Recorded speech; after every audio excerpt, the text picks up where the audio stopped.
I think I want the comps fly more. Gets me another flyer, you know, more evasion. And it's, you know, it is annoying. A vol cannon. A fucking vol cannon. Yeah. Yeah, that's there. But there's another fly, so I think I'll take that, because flyers in... yeah, they're pretty sweet. They're pretty sweet, getting rid of cards from hands. We don't... yeah... I mean, I could deny this, but I do, you know, I'll just take a fly, I think. Blinding Light's a bit of an annoyance also. I mean, there's a number of very, you know, lots of nice cards here, but we'll go with, you know, stick with our guns here and get another fly. Sadly, only 2 Priestess, but I mean, it's not too bad. It's not too bad. One more would be nice to top it off.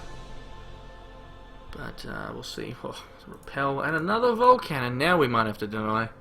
That's a bit much, because we don't really have ways to, you know, we don't have a Nature's Rain, so we haven't seen one. We don't know if we're going to get one. It's really risky to leave that. Ugh.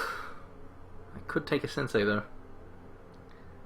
I do not mind having a Sensei.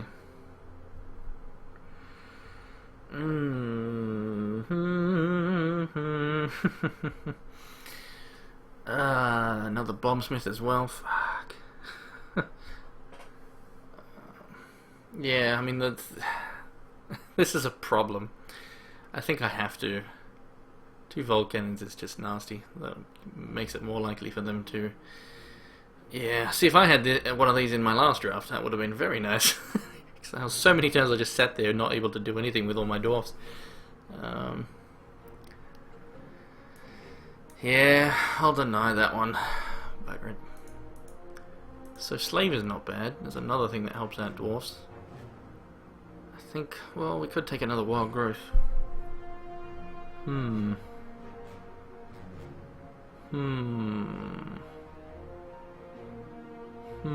we definitely have enough troops, that's for sure.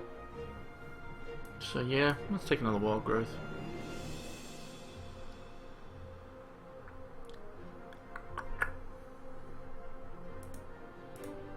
How you going, Shosny?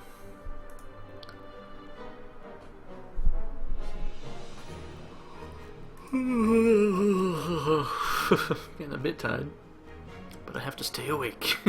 So Broodcreeper is very nice. Sorrow again, that's something that kills a lot of my stuff, but I think I want the Broodcreeper here. I could deny a Blinding Light. It's a bloody lot of Blinding Lights. A bloody lot of them. But oh well, I'll take the Broodcreeper. He's pretty good.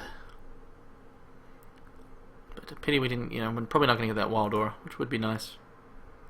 And we don't have any flight, which would be nice also. That would be very nice. I could run the Flying Champ. Use infusion devices to get some sapphires. Yeah, it does look pretty sweet, but, you know, let's see if my luck is back now that I took a break. What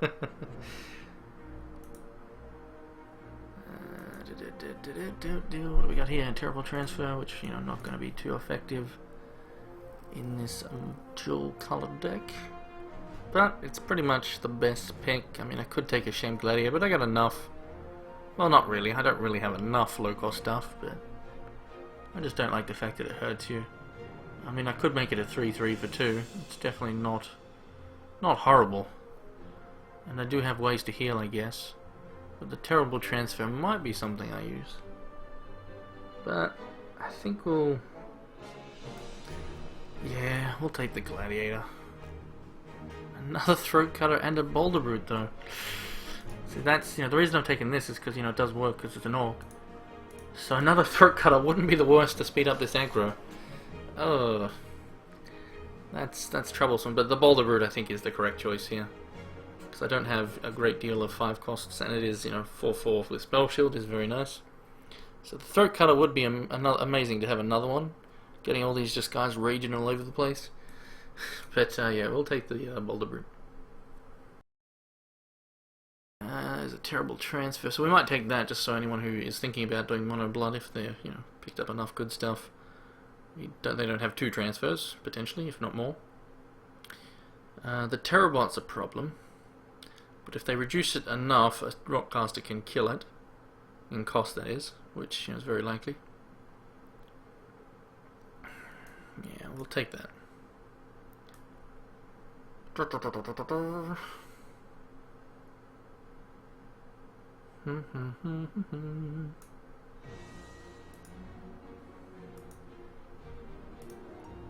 my window gone?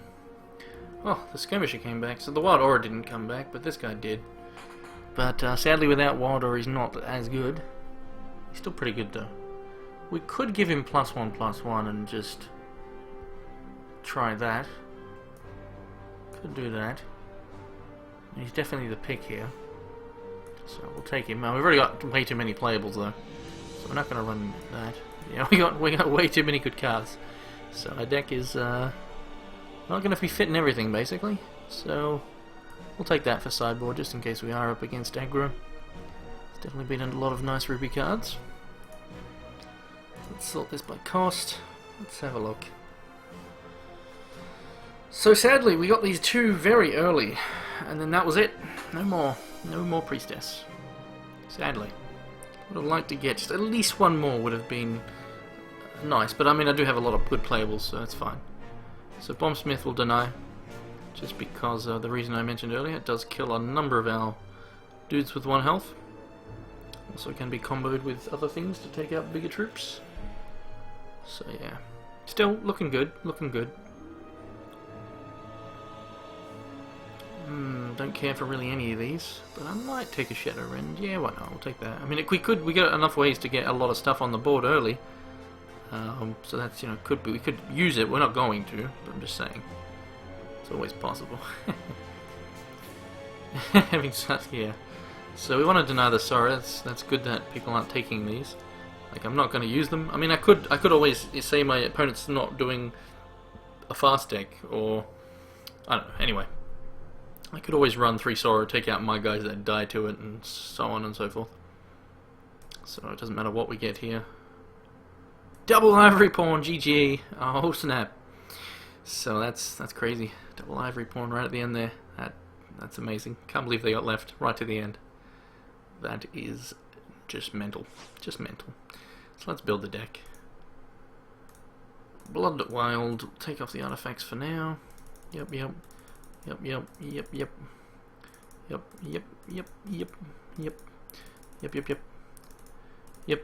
Maybe. Yep. And that's too many already. Damn, and I still want to include this. So I'm running out too many. So let's actually sort that by cost. We can take out one of these 4 drops. That's fine. We don't need, they're not, they're good because they heal you based on the amount of troops you have. So we probably want Zared. Yeah, exactly. If I come against the Sorrow and I can just take out, because Dwarf decks take a while to get going. So for example, I could just run the Sorrows, and maybe, I mean, it's not too important that I even take these out, to be honest. But this guy maybe, because it's, he's not going to get through against, they will block him. So we could take him out and put maybe this in, plus the Brood Creeper. I mean, we still probably want the Brood Creeper if we can fit him. So we might even take that out as well. Another one of those. But yeah, we could easily run 3 Sorrow and take out a bunch of crap. So let's make sure that's sorted again. So Blood, is that the one we need more at the early? Yeah, so we want to run like a 9-8 maybe? Something like that. 17, because we have a Demolisher, so if we do get a bit flooded, maybe we'll get lucky enough to get the Demolisher and fuck the rest off. That's always good. So that puts us at 41 though. So we do have to make a cut, so maybe we'll just cut another one of these dudes.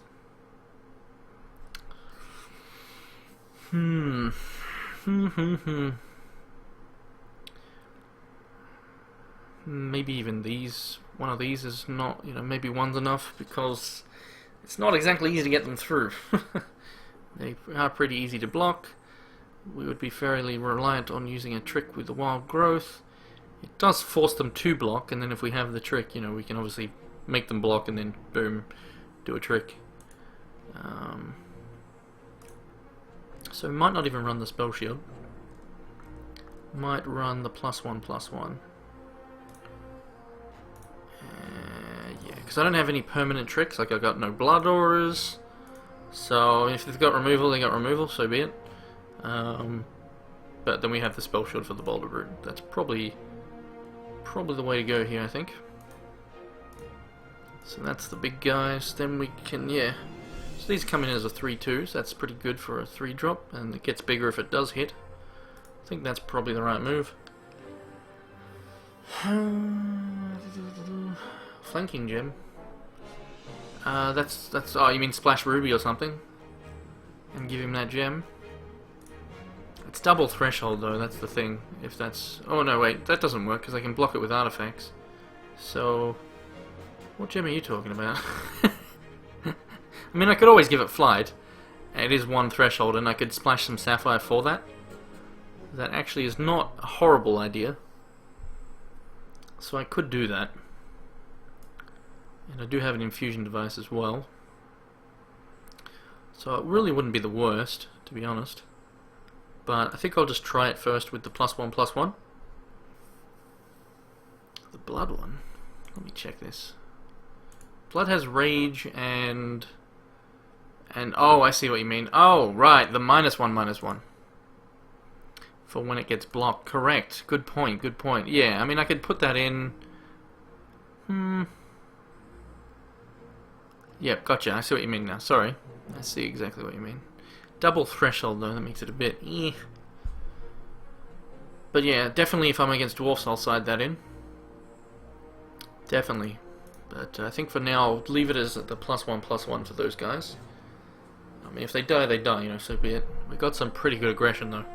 So this guy we're going to give the +1/+1 as well, because that's a 2-drop 3/3, so that's pretty sweet. Let's sort that by cost. So we still need to get rid of 1 card. And how many troops do we actually have here? 2, 3, 4, 5, 6, 7, 8, 9, 10, 11, 12, 13, 14, 15, 16. So we'll get rid of one of the 4 drops. Yeah. I mean, that's, you know, it's basically just as good as the 3 drops, you know, because it's a 3/3. So we just, you know, we're not losing much by losing this guy. We even could take it out and put another Brood Creeper in, actually. We could definitely do that. And I might. I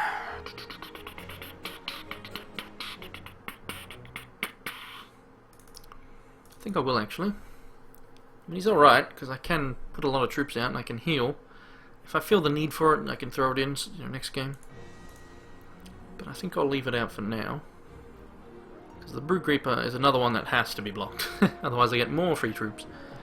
So that's nice. And we have combat tricks and atrophy and all that jazz. So my very low curve, basically. A lot of 2, 3. And then we've got a slight amount of 4 and 5s. So I probably could get away with running less resources, and maybe even then just put in another, you know, whatever. But we'll leave it just because I have the Demolisher. I don't know about the 9/8 though, because the only double threshold we need to play is the Crash of Beasts. So maybe we want a 10/7 for that. And the Spell Shield is 2 threshold as well, but that's late. These are all 1 threshold, the +1s. So we might want a 10/7. Let's actually try it out with a 10/7. And we'll do some test draws, just see, you know. That's good. That's horrible. That's a mulligan. That's okay. That's... Ugh, damn. That's just a lot of resources. That's pretty good. That's actually alright. If I draw another blood, there it is. That's okay. That's keepable for sure. Would still be stuck on 2 for a bit, but the Sensei, well, wouldn't help because it needs a wild. But the Priestess, yeah, I mean, it would be a bit slower than it should be. But double Priestess, that's the first draw, that's the second. So, you know, actually would have been fine because, yeah, first draw, so resource, and then resource. So we can't play the wild stuff, but we can still play the Priestess, Throat Cutter. So that's fine. That's good. That seems okay. That's iffy, but it would be okay. That's bad. That's, yeah. I mean, even with 17 resources, this is just like, what? Come on. So hopefully just don't get unlucky, but as you can see, well, that, you know, you probably can't see because it's so hard to see it. But it's still not wanting to cooperate with me, even with 17 resources. Doesn't like me too much. So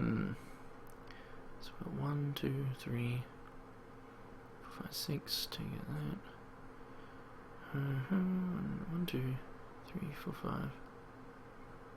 5. You know, I didn't even check what artifacts I have. A Volcanon. Levels. I think that'll do. Hello, what are you doing? So let's make sure these are socketed. Yep. So pity we didn't get a single wild ore. That, you know, we did pass up to for pretty much better cards. Like, I think I took the corpse flies. Yeah, it is. I think I took the corpse fly over wild ore. I was hoping I'd still just get one wild ore. Like, one is normally most I would take, or run in the deck anyway. Because the targets, well, there is actually several targets for this in this deck. That would be nice. Brood Creeper, skirmishers. Like if I had a wild aura, I would definitely give the spell shield to these as well.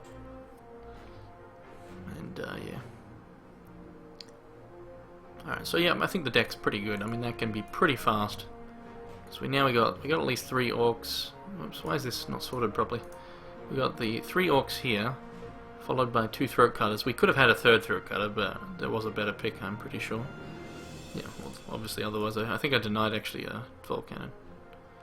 Possibly at that point. But yeah, the Crasher Beast was my first pick in my first pack, so no legendaries in this one. But anyway, let's save the deck. Everything is ready to go.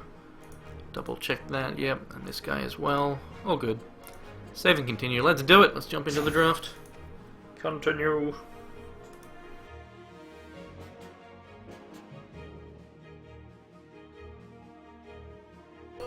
So let's see if my luck comes back. Your draft fired? Nice. Good luck in yours also.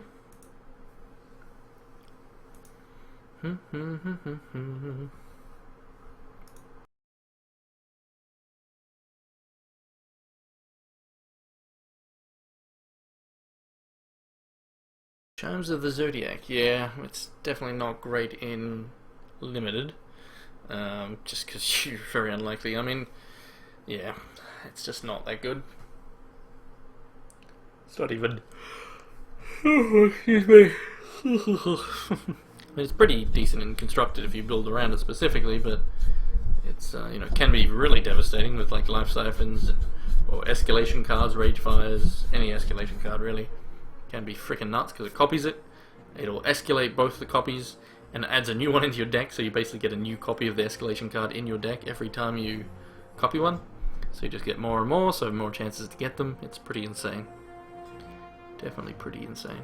So come on, save the decks. Let's go. This deck can be really fast, which is nice. Probably what I should do more often, instead of doing decks where I'm sitting back and having to do lots of calculations and then I just lose time. Probably just hard and fast. Answer my shit or die. Yeah, pretty much is probably the better way. But I mean, the draft generally dictates how you're gonna be able to build your deck. I mean, you can try and force stuff and you can do it, but you probably then miss out on a lot of really good cards. You know, if you try and force a certain, you know, oh, I'm gonna go Ruby blah and try and do aggro. You try force that, and maybe, you know, it could have, for example, had 2 Berserkers, a Ruby Pyromancer, and other stuff like that, but, you know, for example, you know, I'd have to pass up a Crasher Beast for that if I wanted it to start with that. You know, Crasher Beast pretty strong, so yeah, chimes before the nerfs, lol. So yeah, the you know, like I said, the draft will just dictate, you know, what you see. You know, you can force stuff, but I don't like to force stuff. I like to just let it come to me and see what we get, you know, and then you basically, you know, you start getting some good cards for certain colors, and then you're like, well, these are all really good, and here's another good one, so let's add that to it, and oh, here's another good one for the blood, like, you know, exactly what's happened here. So, you know, obviously there was obviously other good cards for other colors, but, you know, when you've got things like 2-for-1s here, 2-for-1 here, a 2-for-1 here, a potential 2-for-1 here, this gets out, you know, many, you know, after the second cast. Call of Grave's nice, you know, just lots of, you know, pretty nice stuff here. And then you got the Spell Shield, Boulder Brutes, which are good, but a lot of 2-for-1s in this deck, and the Priestess, if we get a Priestess out and then we get the next one, or, you know, pretty good card in just general. I do like it. But, come on, hurry up and start. So if there is actually someone who hasn't saved here, I would actually be pretty happy with a buy on the first round, just because then I could just lie back a bit, get back into bed, and relax. But yeah, I then might fall asleep though, so I'm not too tired though, but so I doubt I would, but I am going to be trying to keep myself awake, so I figured I might as well jump into another draft. I mean, it was either this or jump into a draft or watch, you know, some anime or a movie or what have you. But I figured, let's do some more. Why not?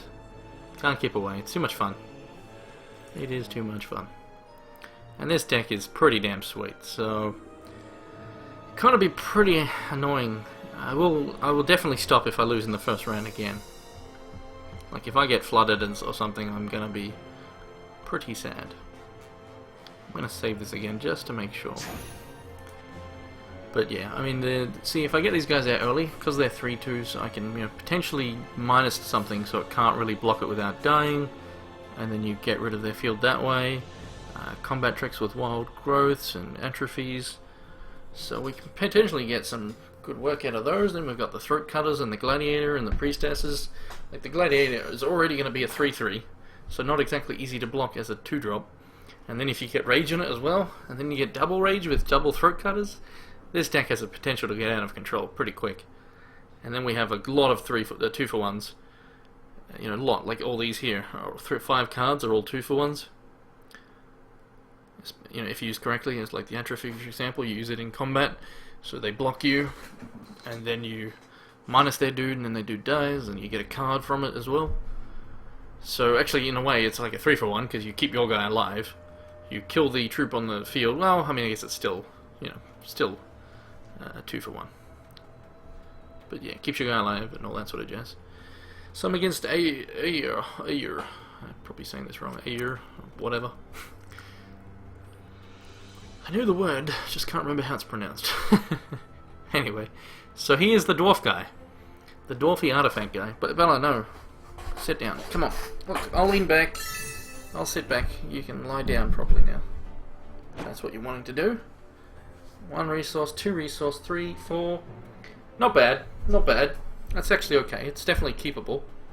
3 resource would have been better, like a wild 2 blood, maybe a 2-drop in there, like a priestess or that shamed gladiator would have been nice. But still very much keepable. Ayer. That's it, Ayer. It's from StarCraft, of course. So what was the saying in StarCraft? For Ayer or something like that, or something like that, shit like that. But yeah, that's where I've seen it before, and that's where I've heard it before. Obviously, it's not just from StarCraft. Oh, second throat cutter. That is pretty sweet. So we're starting at turn 3. But that's okay, because dwarfs aren't exactly, you know, known for their attacking you. It's build up a board and doodly-doo. But yeah, this is pretty nice. Double throat cutters. Oh yeah. Okay, so maybe he's not. Oh, sorry. I thought. Yeah, wrong champion. Never mind. He's not dwarfs. That's fine. That's fine. So, and that's not exactly a big deal, because it cannot block throat cutters. They will rage and kill it. So we'll just play out another blood here. So, yep, it's looking alright. So if he has Thunderbirds, we've already got answers, Charge Power and Atrophy. And I think I saw two Thunderbirds during the draft. And yeah, it was My Life for Ire in StarCraft. I think the Prostos say that. I'm pretty sure. Anyway.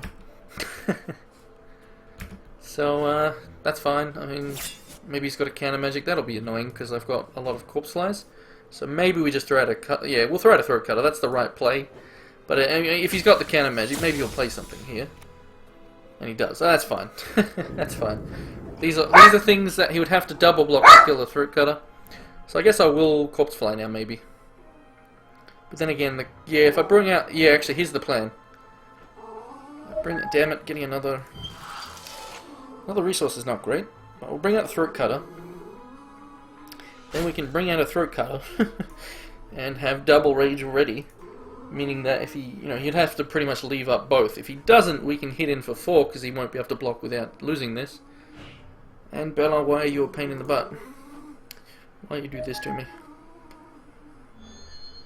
So he might be mono sapphire, so he could have a buck in here, which would be annoying. It definitely would be annoying, but it's not like he'd be then pushing through a lot of damage. So he does leave it up correctly, so he can double block, knowing that I would only be able to kill this. However, I will have charge power, so I can stop that completely from happening. So I probably will do that, to be honest. Another corpse fly is also not bad. So what we'll do is we -1 this guy. We bring out the other throat cutter. Let's do that now. Actually, could have a counter magic, but oh well. Nope. Alright. So, now this is going to be a 4-2. So if we minus... Doesn't matter what we minus, I guess. This is... He can't really, doesn't... Could have a trick, though. Could have a trick. But we'll see. Doesn't really matter which one I minus, to be honest. So, I guess we'll actually minus this. Because then the flies get, there's no blocker in the air. So we'll minus that as well. Because either way, he's going to lose something if he blocks. So he might have a arcane shield, which actually would be fine if he did it on that. So he's got 4 open. So we'll see what he's got. You ended up in Sapphire Blood Dwarfs. Okay. So he might just take the damage here, and he does. So that's very good. That is very good indeed. That's a nice start. So now that blocker in the sky also won't block my flies, as I mentioned. And yeah, we got an atrophy, which we could do next turn, and then double corpse fly the turn after. Could do that. He's going to draw a card here. So that's good for him, obviously. And that's a bit annoying, because we can't stop that from killing this. So that's a bit annoying. So we might atrophy that. Not that it will be enough. Actually, probably don't want to waste the atrophy on something like that. So he's attacking in while tapped out. Obviously I won't lose my guy, so obviously I block. That's kind of weird though to not... To just even do that in general. He's tapped out, so there's no risk of me losing my guy. Well, that's fine, whatever. But yeah, that's kind of annoying. So let's think. What do we want to do? What do we want to do? Maybe we just atrophy this guy, because then again, it trades with the fly. So it's not the worst, and then I do the double flies next turn. I think that would be the play. Even though it does mean I won't have something for a Thunderbird. I'll always have the charge power, and I will have 2 flies in the sky, so I think I will do an atrophy. So he's... What's he doing? Oh, there we go. So we draw a Boulder Brute, which is actually also nice. But let's do the atrophy, why not? We could force him to just lose that by just attacking in. So we might even do that, to be honest.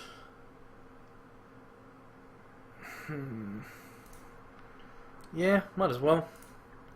He gets to kill one. Whatever. It's not too bad. It's a pity I don't have a wild growth, but anyway. He might not block. He might just chump. Okay, so he is going to do that. So there's no point doing the atrophy now. But we can just now add a Boulder Brute to the board. So, yeah, it's still alright.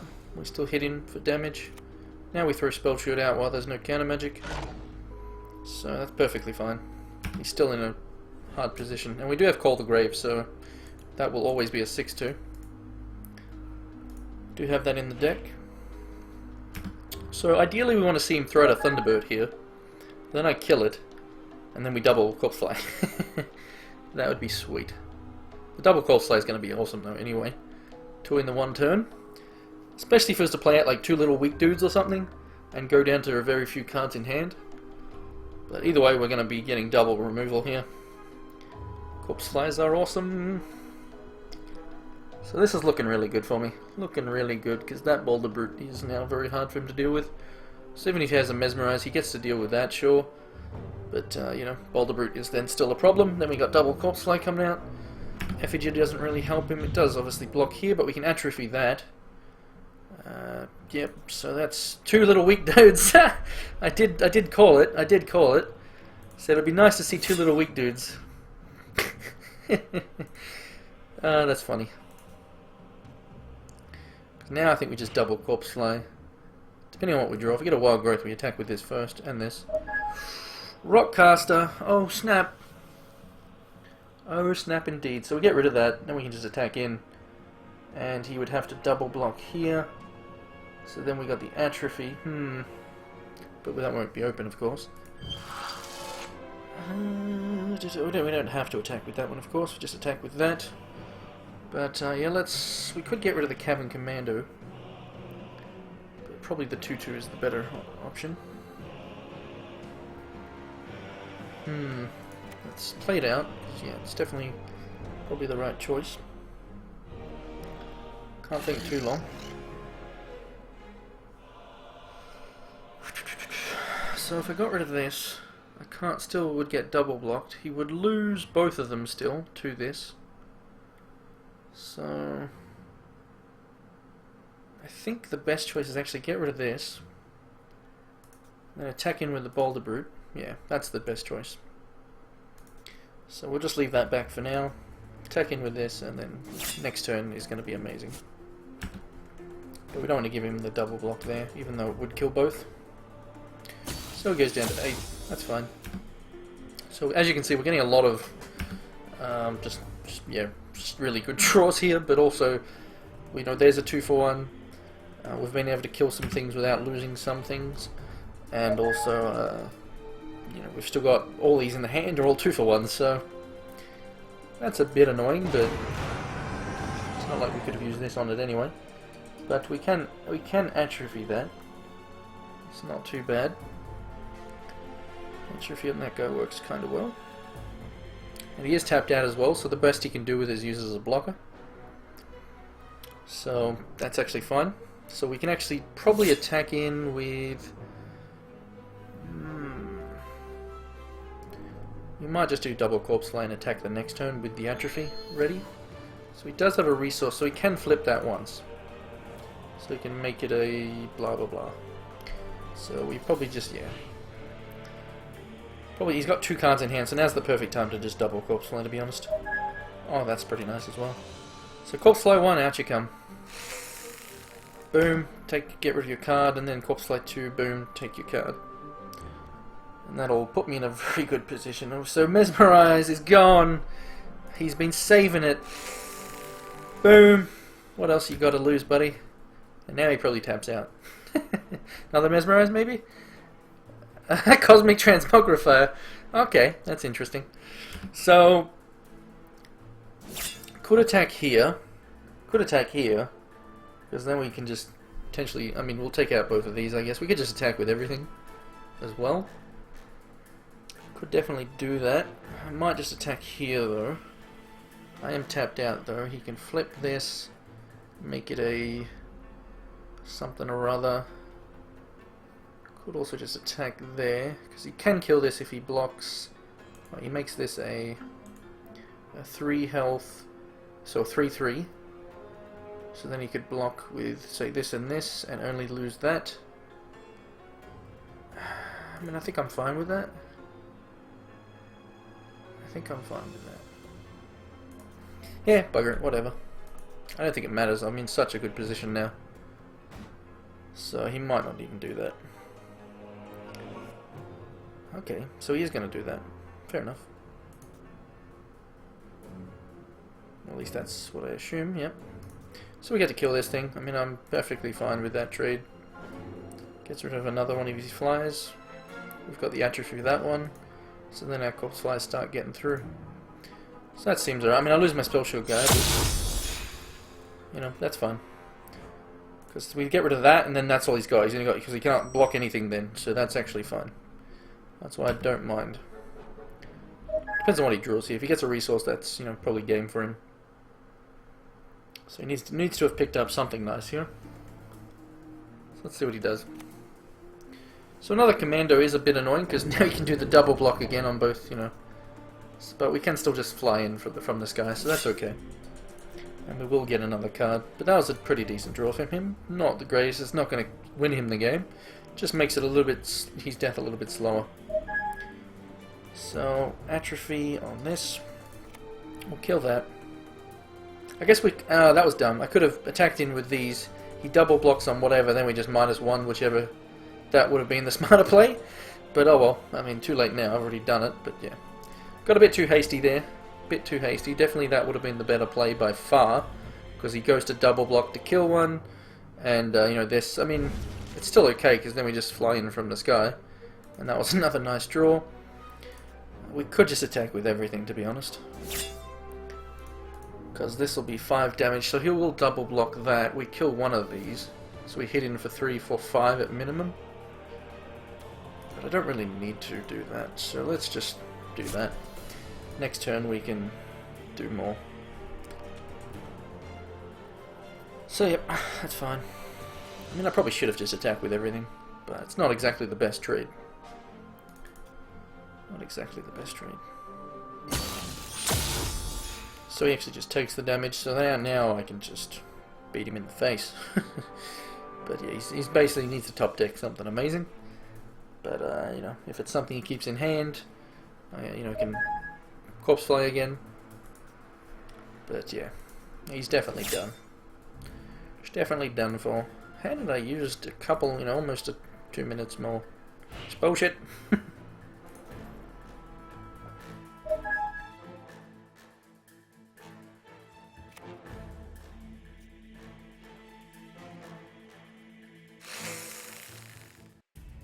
Let's see what's in his hand. Probably a resource. If it is, he's definitely dead. If he doesn't use it now, it's just a resource, yep. So we'll bring out that guy. So probably not the best idea to actually show that guy, but I will.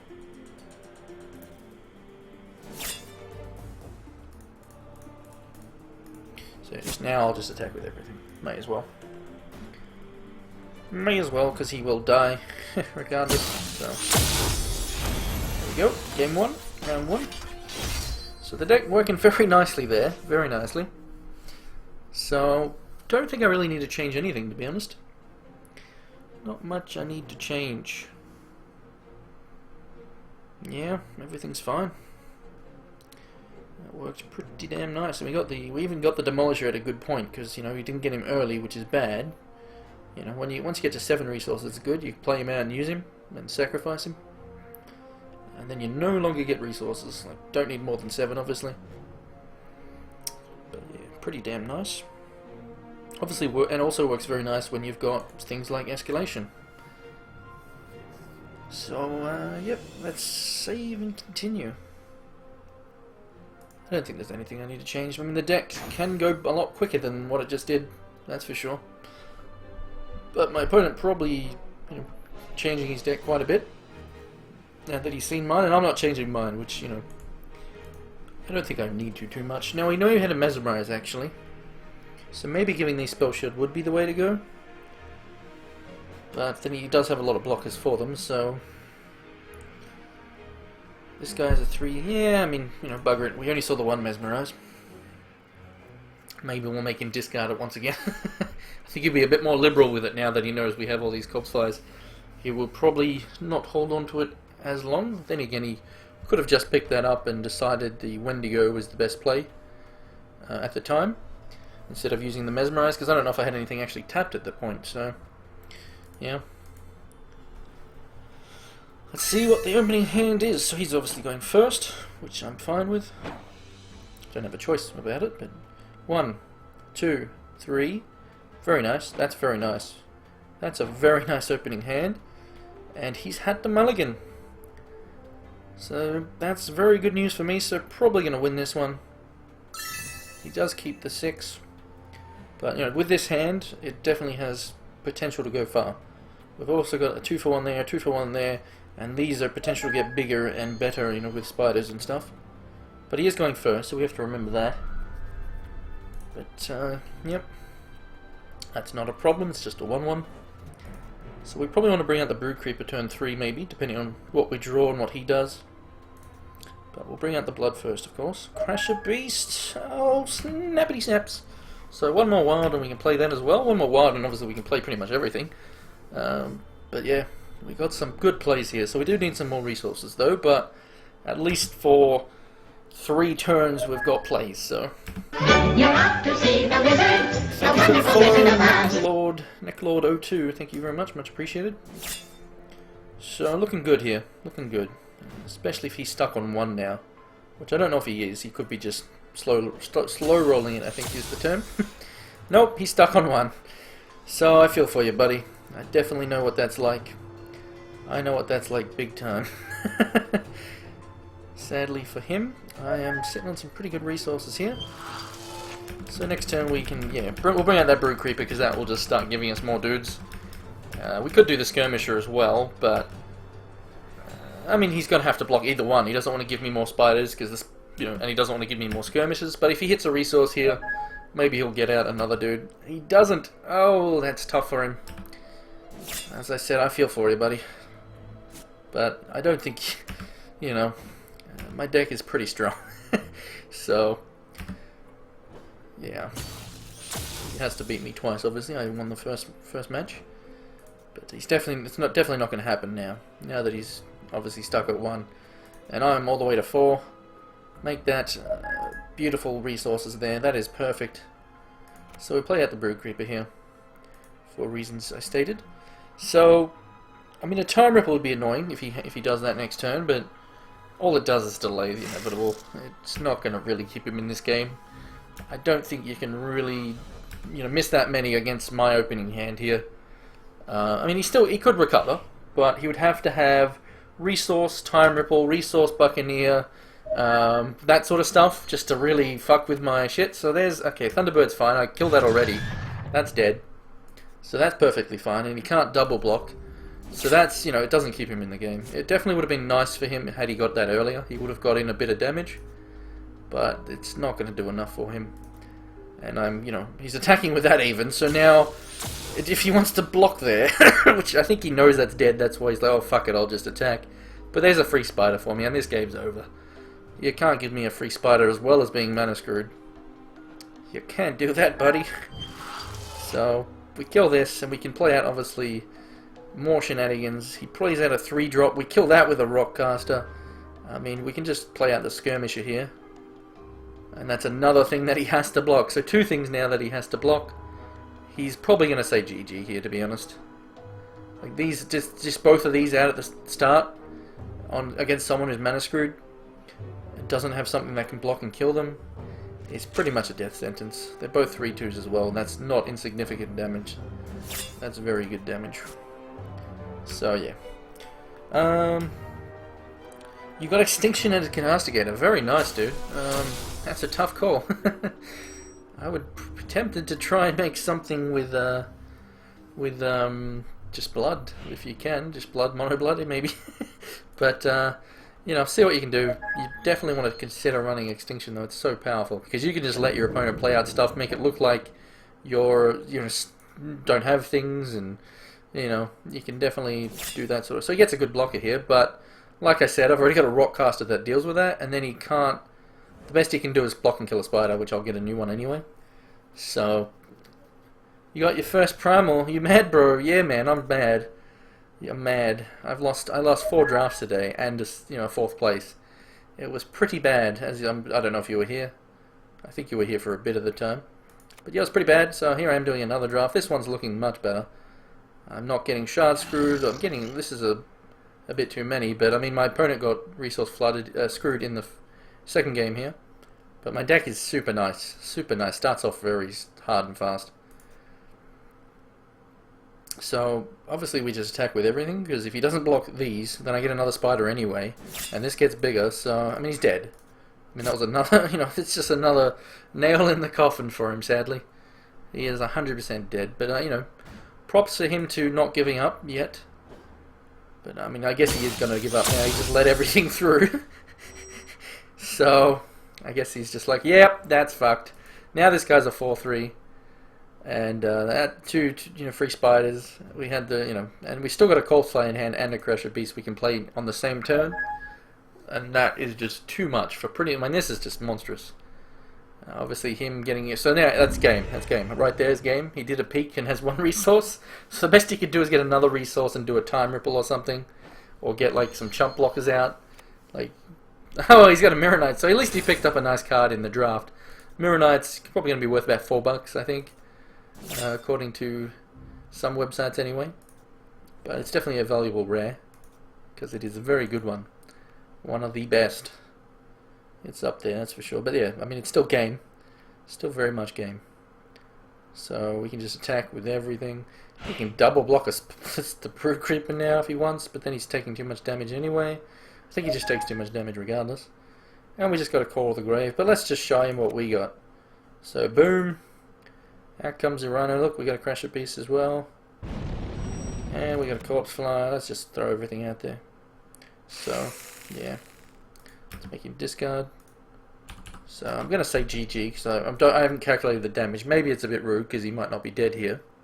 So, because if he blocks here and here, 3, 4, 5, 6, 7, it is game. Like, there's no way he can turn this around. He got a Kraken!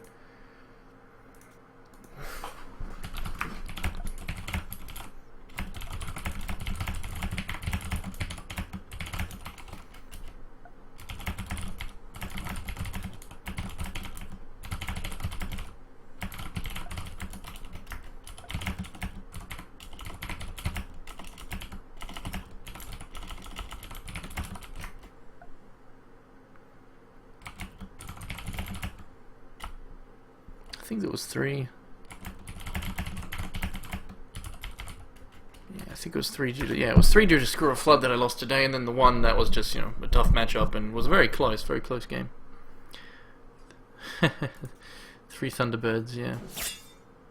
Anyway, let's attack with everything. So I'll be surprised if he doesn't, he'll probably just take the damage here. I mean, the game is over, so he does. So, yeah. GG. My hand, both games, was very nice. I mean, my deck is very nice, has a very nice possibility for a starting point. So, what's happening here? Where? Complete. What? Oh, right. Yeah, right. So these guys are obviously still in their second game. I don't know what I'm like looking at this going, wait, what's going on? Yeah, no worries, show. I mean, obviously, if I could see your deck, I could help you a lot more. But since that's not possible, I can't, can't give you the, can't very well help you too much there, buddy. Sadly. Damn it, my stupid browser is frozen. That's Internet Explorer for you. So, I mean, that works smoothly. So at least I've got 2 packs guaranteed now. But I want to win. I need a win. I need to make up for those losses today. And the deck I have is super sweet. I would show it, but I don't want to bug anything. I don't think if I don't change my deck, guess it doesn't matter. So let's have a look. I'll show you guys. Sort by cost. So hopefully these don't bug out and lose their gems. But yeah, don't feel the need to change anything there. I mean, it has super good potential to just go hard and fast, as you saw in both games that I won. We got double throat cutters, and in the first one. 3 double Corpse Flyer on turn 6 to make him lose his last 2 cards of Mesmerize and something. But yeah, a lot of good stuff there. So we got 2 for 1s here, 2 for 1 there, 2 for 1 there. Resource, fuck them off later on. Some tricks, not the best. I would have liked a Wild Growth and a Wild Aura, but it's okay. And then we got these guys with +1/+1, so we got a lot of good aggro, really. And then we have ways to get stuff back from the grave. So if these were to get buffed, or these get a lot of rage, like if they double rage themselves and they're up to 4/2s, we can get them back, and obviously they're staying as a 4/2.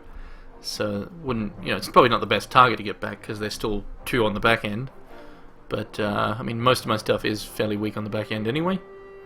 So yeah. Anyway, let's hit save, go back to the previous screen. It should just be a back button. But anyway, so we have to wait for these guys. So preparing your deck for the next game, perfectly fine. Well, no. The thing is, you're not meant to be able to do that, Seiko. You're not meant to, like, you're meant to always be running the default. The deck is the default state. So whatever it was after you built it, that's how you're meant to go. Every fresh opponent, you're meant to have that fresh, the default deck, the one you built after the draft. Because that's because you need to think, well, for example, because you say your first opponent's Volcannons and stuff, and you sideboard your deck and you kill that guy and you onto your next opponent, so you're like, well, I'm not going to be against the Volcannons anymore. Let's, you know, say you main decked a Nature's Reigns, and then you took it out. That's, you know, that's something you're not meant to be able to do. You'd have to keep that in your first game. So yeah, I don't do that. You know, there's no point really anyway. You want to have your deck as the best it can be against anything as your first main deck anyway, because you don't know what you're going to be up against. So, you know, it's a, you know, it doesn't really help, I guess, in a way. But you know, you're not meant to be able to change your deck. Like, you know, if I went in here and changed stuff, I think it does, you know, we'll save it, but you're not meant to be able to, is all I was saying. It's a bug. It's a bug. They'll fix it. Or it was in the patch notes, I think, as well. Yeah, it was in the patch notes that they fixed it, so when the patch comes out on Tuesday or whenever, I guess that'll be fixed. Sun's coming out, 7:30. Well, the sun's, you know, pretty much out. But, yeah. 7:30 a.m. Oh, boy. I probably shouldn't have started a draft. But, well. At least I got a decent draft. Sadly didn't pick up, you know, like any legendaries or anything awesome in, you know, I picked up, you know, I'm in a good deck. So if I can win, that's sweet, because I'll get 5 packs. So that'll be good. But yeah. We shall see. I'm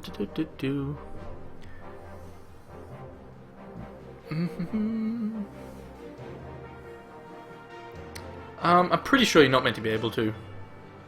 I can recheck the patch notes, but yeah, I'm pretty sure, because I talked about it with some other people on Skype, and yeah, I'm pretty sure you're meant to. I mean, that's how I always thought it was meant to work, so I never actually used the button. I didn't even actually know this button was here for quite a while. And then, yeah, I mean, I always just thought that, you know, you always have to, your first deck you build is what you against, you know, every fresh opponent, that's the deck you'll go back to. It just makes logical sense for that to happen. Because you want to build the first deck you know, put together has to be something that can answer, you know, you want to put in, you know, oh, do I want to leave out the Nature's Reigns and then we sideboard it, you know, or do we want to main deck it because we saw heaps of artifacts during the draft? And that's where you might go, yeah, because then every opponent might have something that hits, and then you're happy to do that. But, you know, you have to make some decisions there in the first deck you build, and then you sideboard for every opponent, of course. Like, that's normal. And anyway, you're a bug user. It's fine. It's fine. I think I'll get a drink in a second. Getting tired. What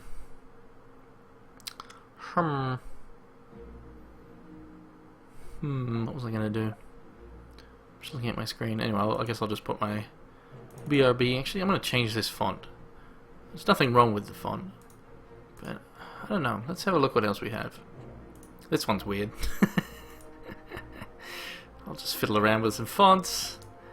Doo-dee-doo. Ay. That's a bit, I mean, it's not too bad, I guess. Kind of looks a bit weird. Doo-doo-doo. What else we got? That's weird. No. Ah, changing the fonts. Doo-doo-doo-doo-doo-doo-doo-doo. Ooh, what's that one? That's got like screws in it. Where'd that one go? What's this one? Oh shit, that one's huge.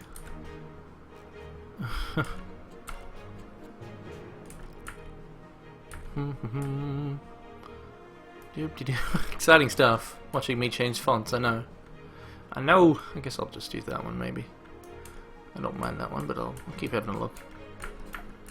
Doo-de-doo. What the hell? That does not look like BRB. Burb. That's just weird as hell. Meow. Meow. You're up against mill deck? That's easy. Just pad your deck after the first game. If you know, if they get really, you know, if they're doing hard mill, like it's just all to do with mill, Twisted Fate, Fate Rex, pad your deck to like 50 cards or something. If you know, if you can, obviously take out anything that helps their mill, and just put in a lot of aggressive troops. So all your low drop stuff, provided they have a decent amount of damage. So if you got like 2 drops with 2 damage, 3 drops with 3 damage, put all that shit in. But yeah, just take note of all the stuff they've got. They're not going to be all mill, I can tell you that much. So, but yeah, you should be alright. Should be alright. I have faith in you, buddy.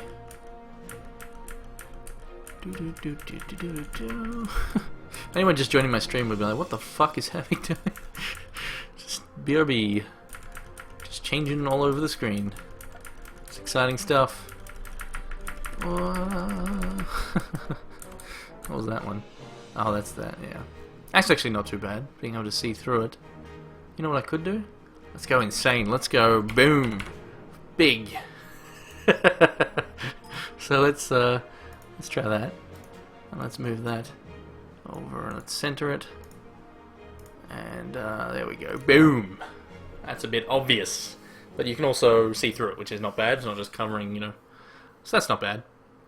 Maybe I'll leave that. It kind of still looks a bit weird, but actually I can probably fix that by taking off this.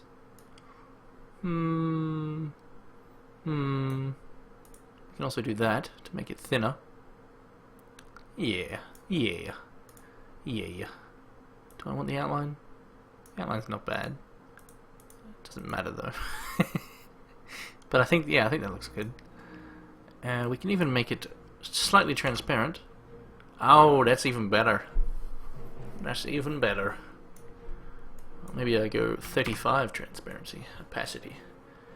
Oh shit. Maybe we want it a bit more obvious. That's okay. I mean, you can still obviously see through it. That's the cool part. You obviously you get the message. It's a big ass BRB in the screen. So that's not bad. But you can also obviously see that these guys are still playing their second game. So the warp killed. No, Fire on High killed the warp pretty quickly as well, I believe. What else can I change here? Vertical. Vertical. I can also make it scroll, which is weird. Watch this. Make it scroll like crazy fast. Can you read it? BRB. Obviously, to you guys, it's not going to look proper because of the fact that my stream is only at 10 frames per second. So anyway, let's leave that like that. I think that's actually kind of cool. So these guys are still going. Where is my singamajiggy? Side missions and Watch Dogs. I've got the collector's edition on its way. Neo's still playing his sliver deck. That's crazy. But yeah, I got the collector's edition for Watch Dogs on the way. The DeadSec edition, I ordered from Amazon like a year ago when it looked awesome. But now, after it's released, you know, obviously there's a lot of people reporting, you know, all the downgrades in the graphics, and you know, there definitely is a lot of weird bugs, and just, you know, it's not true next gen like they were claiming. It still does look nice in areas, but there is a lot of weird buggy things and just graphics that are just like, what? Like reflections. There's pretty much like no reflections. There's no like proper real-time shadows on a lot of things. Like if you stand your character in front of a car with the headlights on at nighttime, there's no dynamic shadows at all, which, you know, that's not something you expect to see this sort of stuff in a next-gen game. But you know, there is a heap of, like, you know, there's also comparison videos on YouTube showing the E3 2012 or whatever it was, probably 2013 reveal, I guess, where it shows and it's just a really big difference. It is quite a big difference. It's kind of, you know, in a way false advertising, but you know, that happens all the time in this industry. in every industry really. False advertising everywhere. People will do anything to sell their product, but yeah. Down to a GTA V. Yeah, with a smartphone. I mean, the PC version of GTA 5 is going to be sweet.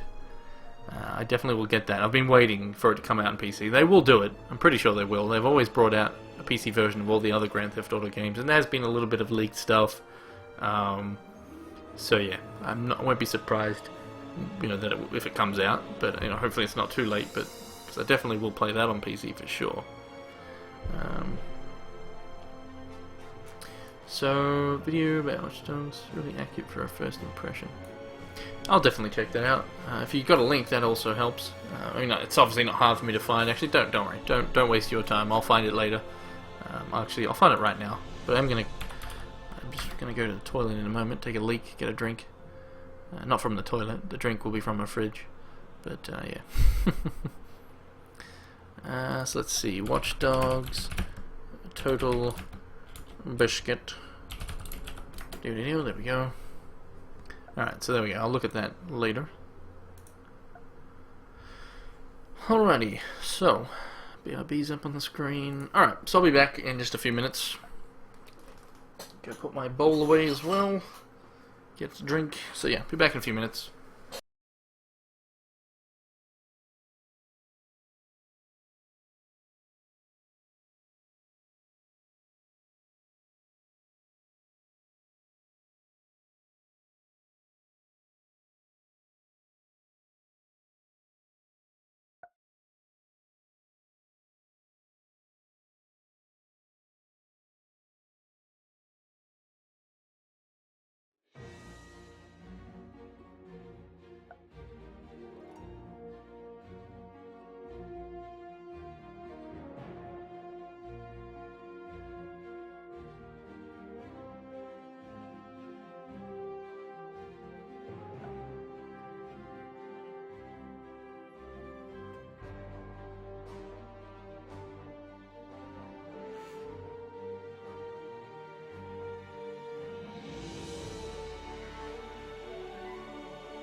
Alrighty, I'm back.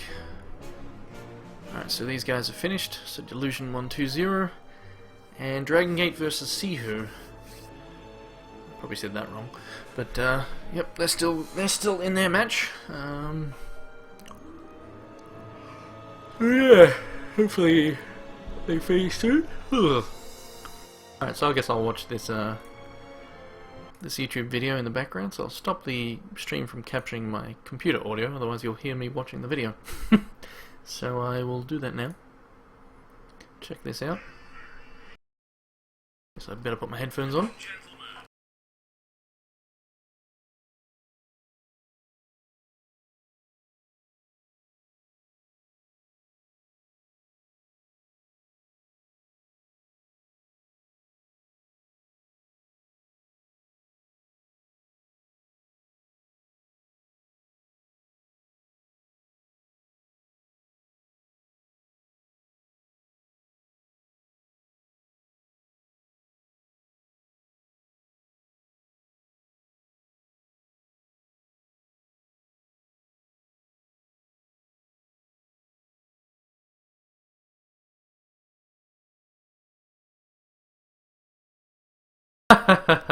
Really? Wow. That's awesome, dude.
So I'm just still watching this video, skimming through bits of it.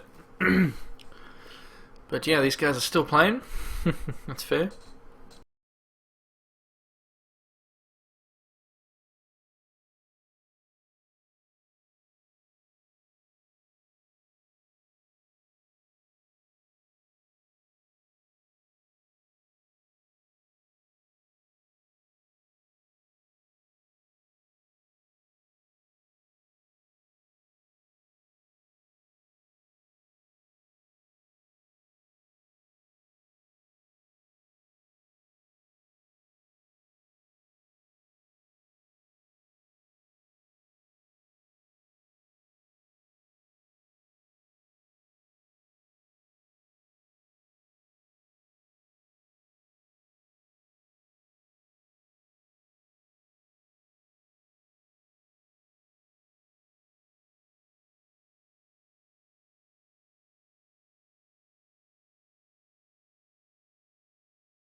Alright, that's a pretty long video, so I'll watch that rest of that later. Not all of it, but yeah.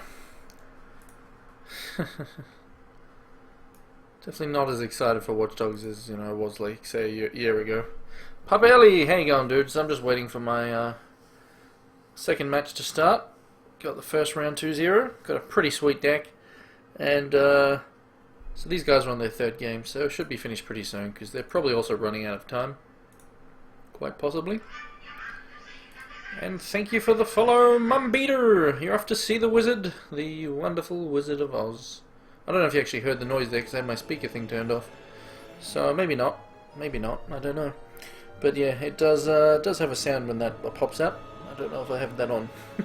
Had it on then anyway, because I turned my capture off, basically, for my computer noises. I don't know if that... Yeah, I mean, I guess you guys can let me know if it still does make the noise. But getting close to that 600, let's actually have a look. How many we had? Let's refresh. Refreshy.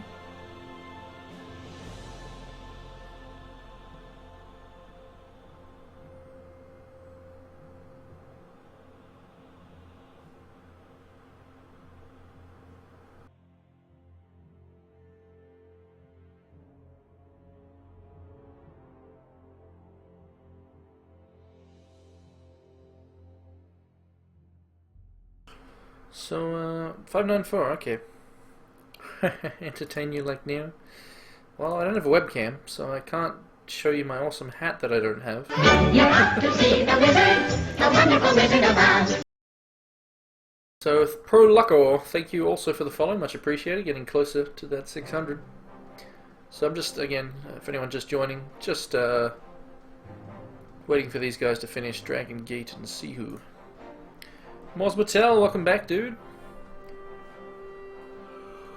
Oh, it's 8 AM now. Haven't slept because I'm a crazy Aussie. Crazy Aussie. You're off to see the wizard, the wonderful Wizard of Oz. Another one. Alright. Card Crush, thank you also, dude. Give me that Azawa. You have Bella. Wait, what? What are we talking about? Indeed, I have Bella. That's always awesome. But what am I doing? Where's my Twitch gone? There we go. Got the game back. Too many windows open. I bought it because there's literally nothing else on the PS4. Yeah, fair enough. I had a PS4, like I pre-ordered it, got it, and then was just like, there's nothing I really want to play for quite a while on this system, so I just resold it at launch. So I made a little bit of cash there. But yeah. You should get a Bella cam, just put a camera on her head. That's an awesome idea, dude. But, you know, sadly my bandwidth is just crap. Otherwise, you know, I would love to just put a cam on Bella and have that running 24/7 on some other streaming service.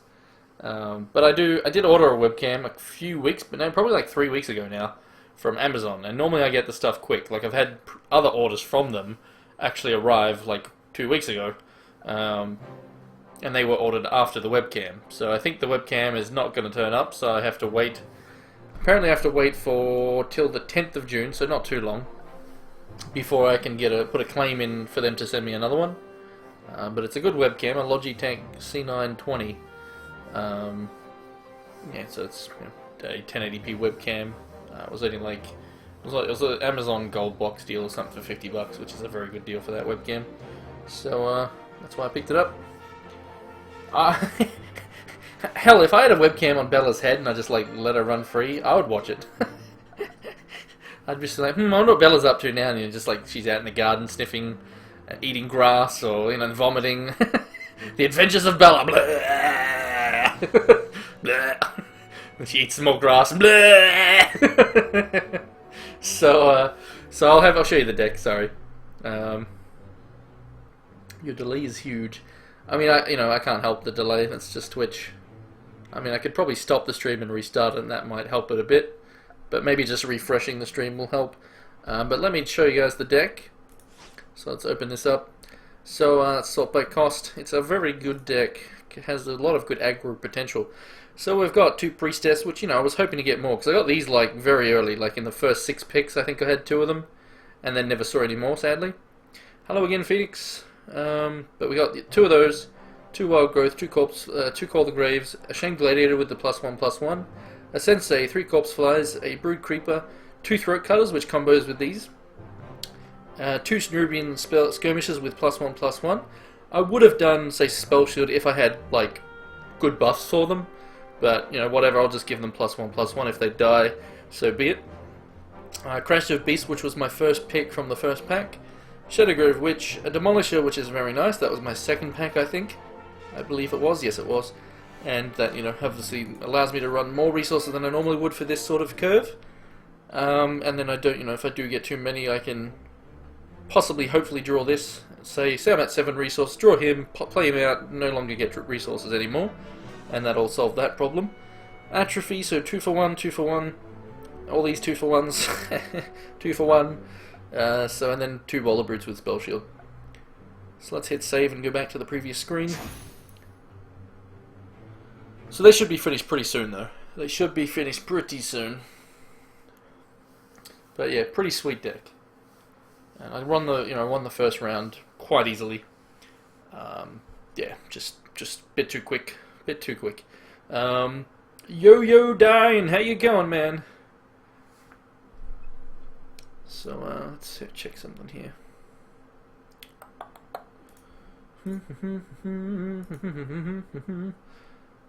Alright, so let's have a look. So, since we've got a bit of downtime, let's welcome everyone in. So, Adonet, Balin, Cardcrush, Seabaz, Cyrus, Dreckens, X-Twin, Foley FYI, Gamerpet, High Hopes, Istvan, Kolax, 1331, Lev, I mean, it's almost Leviathan, but it's Levthan, I guess, 68. Lord Ravens, 99. Mr. Burks, Mars Mattel, Mr. Rollup, Nick Mer, Papa Ellie, Phoenix MD, Pro Lucker, Quickie, Rachnum, 13, Seiko 244, Snowsney, Speed 898, Tazel Bane, Technofied, Totens, Chain, Vicaroo. Okay, this is a tricky one. Vasigva. It's a double V, S-I-E-G double V, so Vasigva. Anyway, XX Boom 57 and Yo-Yo Dying. Welcome in, everyone. And yeah, welcome to my crazy stream of the No Sleep Aussie. It's 8 AM, haven't slept, but I did wake up at a very late hour yesterday because my sleeping pattern has pretty much been this: staying up all night till early as in the morning and then sleeping all day. But I am going to pretty much stay awake all day now. Try and aim for, say, 9, 10 PM and then just have a good sleep and, you know, maybe get up at 7, 8, 9 AM the next day. Get my sleeping order, you know, back into a normal time spot, basically.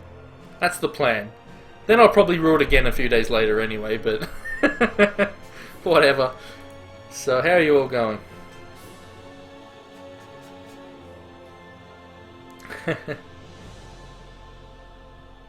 So just go with Sig. Yeah. So, sorry, let me read these comments here. I missed a few while I was looking at all the viewer list.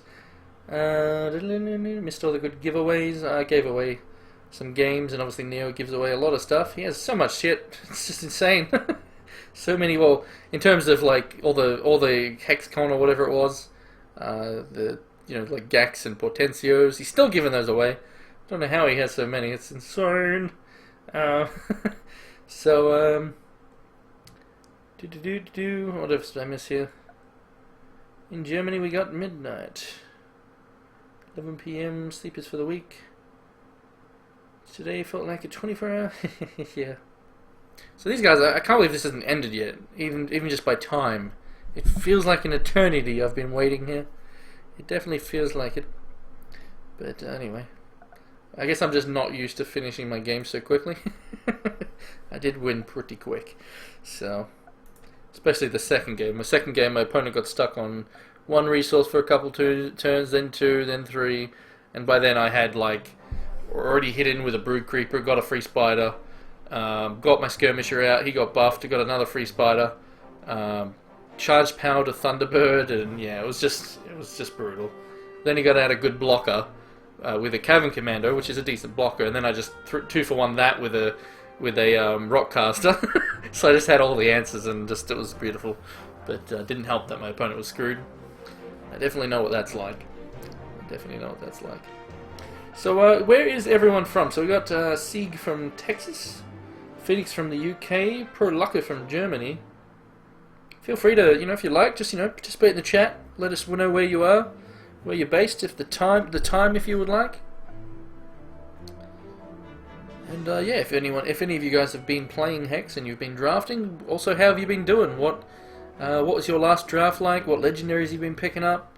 Any exciting things we want to talk about? Since we have some downtime, might as well just chat. I mean, I could probably load up. Let's see. So I mean, they're going to be finished any minute now, so there's not much point. But I could load up a game or something on Steam. I'll have a look, see what 2D games I have. So Maryland, 6 PM. Another one from UK, Canada.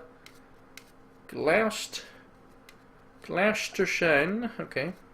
Plymouth. It's pronounced Plymouth. Yeah. I mean, obviously it looks like Plymouth, but I mean, obviously they're probably just like, no, we don't want to say Plymouth though, even though that's how it's spelled. We'll just, how about Plymouth? Because obviously Plymouth is just like, that just doesn't sound as good, does it? So, Silicon Valley. You're in a draft, yep. Sweden, Midnight. Just won your beta key. Nice, dude. Very nice, Pro Lucker. How can you look at your draft deck? Never paid attention between. You can hit the reserves button here to look at your deck. And you can change it, but you're not meant to be able to in between rounds, because you're meant to be using the deck that you built after the draft thing. Because you need to build it, build it to, that you'll think will do best against pretty much every single threat you can think of, and then that'll be, then you sideboard during your matches against that opponent.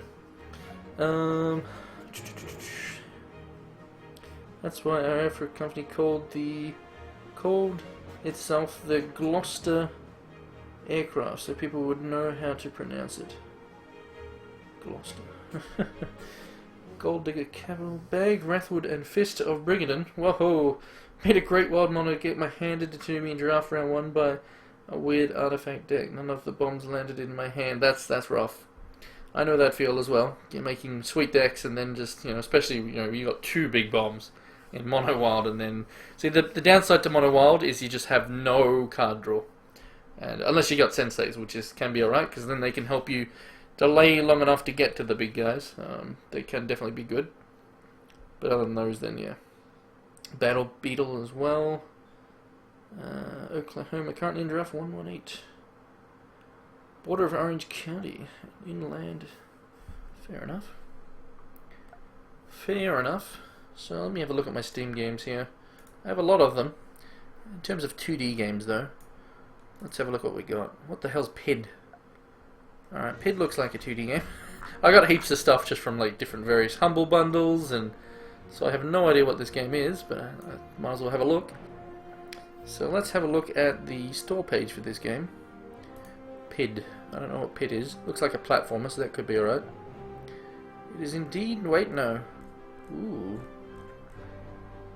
Huh. What is this? This is actually... Oh. I was about to say, oh, it's got co-op, but it's a local co-op. So that's disappointing. Your mum used to live in Perth? I'm in Melbourne. I know some people in Perth though. Some mates in Perth.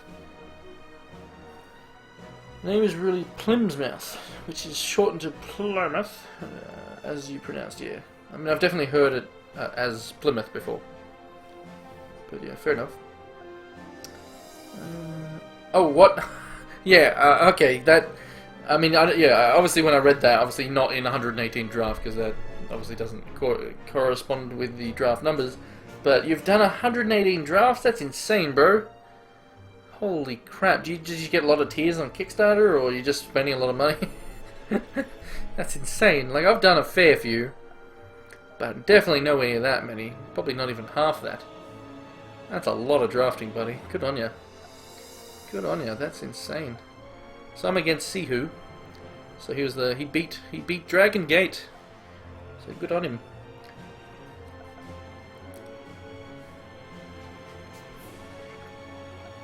That's pretty insane, man. 118th draft.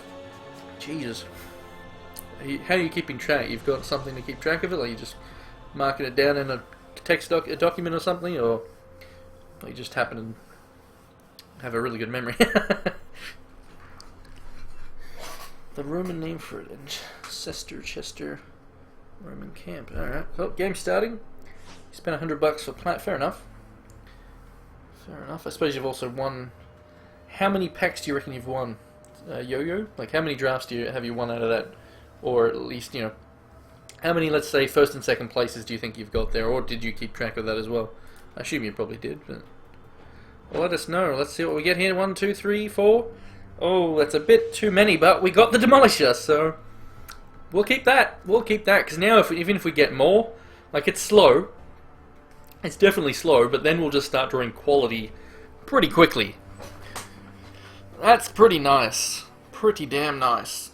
Oh, yeah. Now, the ideal thing with this guy is you want to wait till you've got 7 resources before you play him, because he's weak. So it depends on the colours of my opponent. Like, if they don't have anything that could potentially direct removal him, then I can just play him out without worry. But if they're in Ruby, then, you know, it's risky. Because then it can just get burned. So you need to have that 3 resources open, because you don't want to lose him. You don't want to just have him die for nothing. Because if you get that effect off, like, you're just going to be drawing everything you need. So, and I'm already at, what is it, 5? Yep. Google Doc spreadsheet. Oh man, my back. Need to sit down properly. Alright, let me get in my chair properly. I'm dying. I'm an old man. I'm an old man. So he had to mulligan, I think. And yeah, he was on the draw, so that put him back up to the 7. So that's pretty good. So we can definitely get that out on turn 3 as opposed to the Corpse Fly. So that's really nice. Because if we get that out and he doesn't have something to block yet, then we can just make it bigger. Make it a 4/3. Because I've got the gem to give it +1/+1. So, looking pretty good.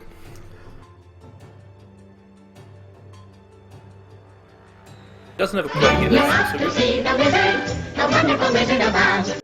Chadadog? Probably Chadatog. Anyway, I probably say it wrong, I'm sorry. Yeah. Thank you for the follow, much appreciated. So, looking pretty good here. So, he didn't get anything, could have Repel, but obviously that doesn't matter because we're not attacking yet, so... We will find out, I guess. So, we'll play out of blood, doesn't matter which one. So, he's a 3/2. But, you know, in just mono diamond, he can't just go bang and it's dead. He could play a resource and then conflict it, that's not a big deal. Not a big deal. But if he does repel it, we have Call of the Grave and stuff like that. If we wanted to do that. But if he doesn't get a troop out here, or if he also doesn't hit a resource, which I think that will be unlikely. But yeah, this could be pretty good if he gets buffed even just once. It could just get too big for him to block for several turns, and then maybe he gets a removal for it if he doesn't already. So he's diamond 1, that's good to know. So nothing direct removal that can kill a Demolisher, basically.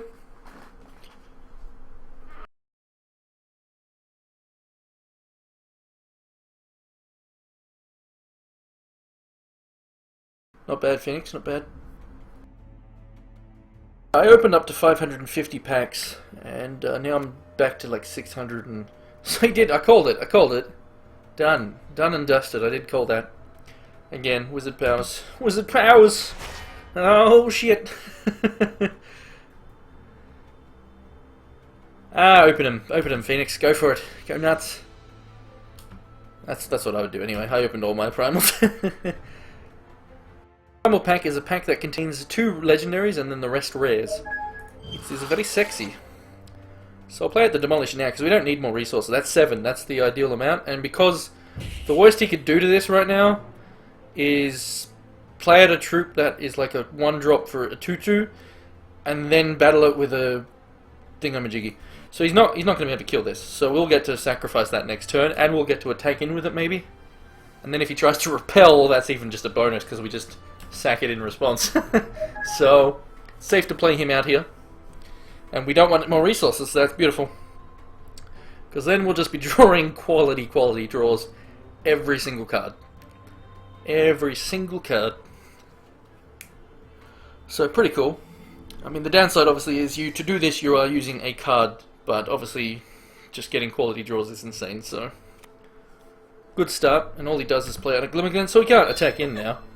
Can't do that, unless we get a trick, not that we really want to kill this with a Wild Growth, for example.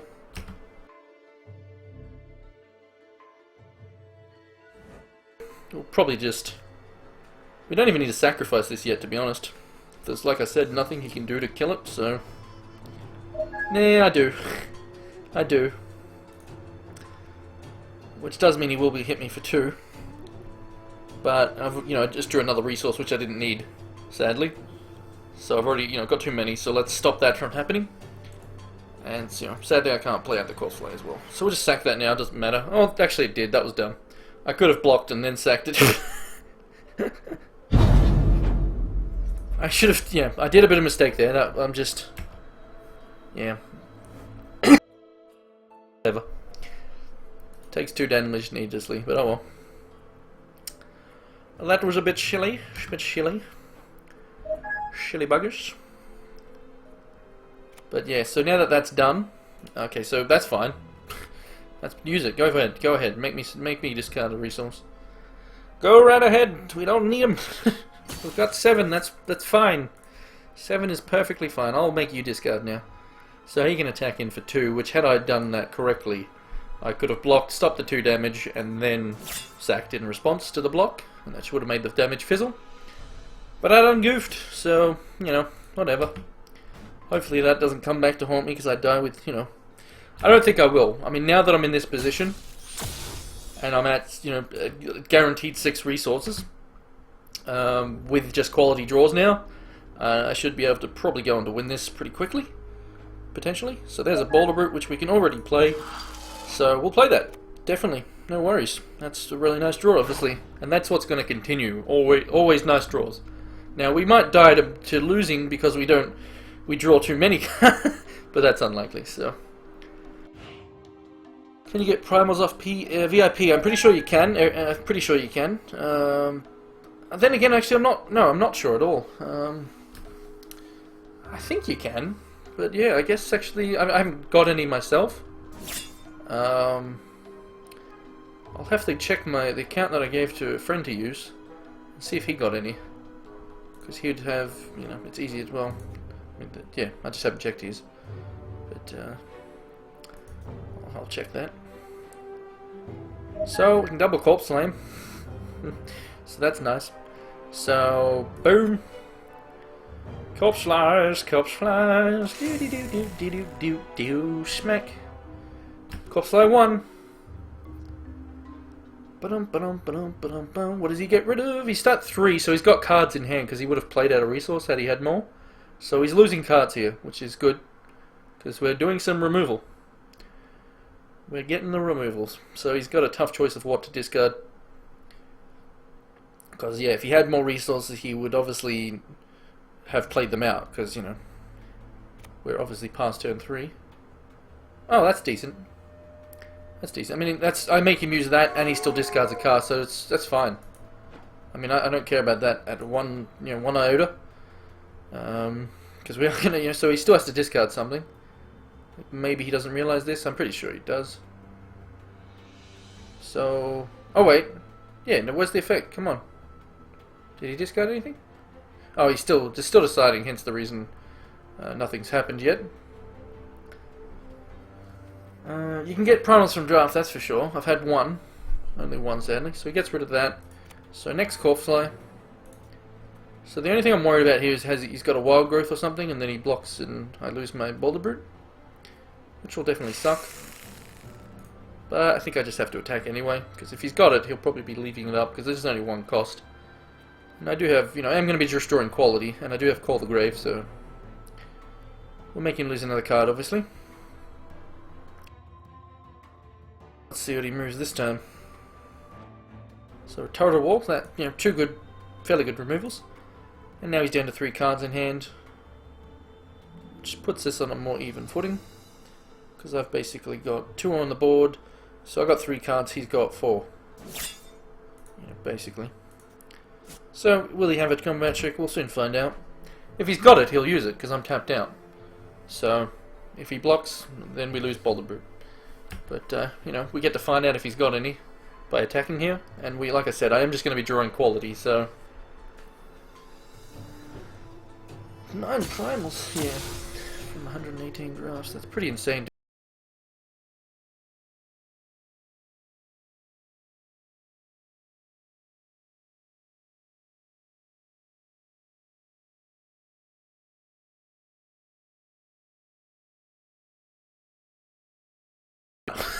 Doesn't matter.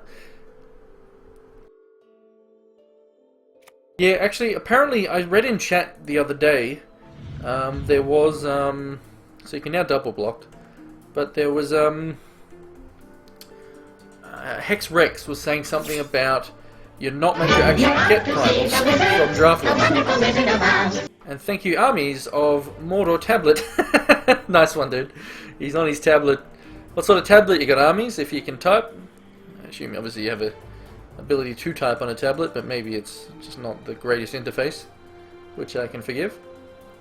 But yeah, I did read the other day that you're not meant to get primals. You know, Hex Rex said something like that along those lines in the chat. So I was like, oh, that's strange. You'd think if that was the case, they would have fixed it by now. But anyway, so we'll play at the priestess here. So sadly, the boulder root can't get through without dying. So we could, however, So Balin, thank you also, dude. So actually, let's just do this, I guess. We're not going to get another charge power, but that's not a big deal. So yeah, that's the best move here. We'll minus that and just attack. Because then he can't do that double block he was probably wanting to do. So that's all good. He's tapped out, so now's the best time to do this. We're at the 600. Oh shit! So maybe I will give away the Azawa this stream if I do. I don't know. I probably will wait till say tonight or something, just so I can, you know, post on Twitter and all that sort of jazz and give people a warning, basically. That You're off to see the wizard, the wonderful Wizard of Oz. So Sieg, thank you very much for the follow as well. Thank you to everyone, and obviously thanks everyone for joining. It looks like I'm in a good position here. So again, you know, I'm just drawing quality cards here where he could just have, you know, he needs resources for starters. You know, he's at 3, so he actually might have cards that he can't play out. I mean, the guard dog actually is pretty nice for him, because while it's, you know, I don't have my charge power anymore, so I can't just get rid of that. So it's basically a 3/3 defense for him. But that's okay. We might just attack in with these two. If he kills this, maybe we get our other one. You're off to see the wizard, the wonderful Wizard of Oz. See who, and so he's the guy I'm versing right now. He's cheating. Oh, he's cheating. He's gonna see all my cards in my hand. No! He's looking at my cards. Look at these cards. I've got invisible card number 1, 2, 3, and more followers. Pax Paper Sonal. I'll just say Pax Sonal. What was it? Pax, no, I missed it. So he's attacking with the 1/2, which, you know, I'll take the damage. I don't want to trade this guy for a 1/2. Then again, I can't trade it for, you know, I can't actually attack with that. I mean, I could have blocked there, but yeah, it's not a big deal. I shall wait. I actually probably should have blocked.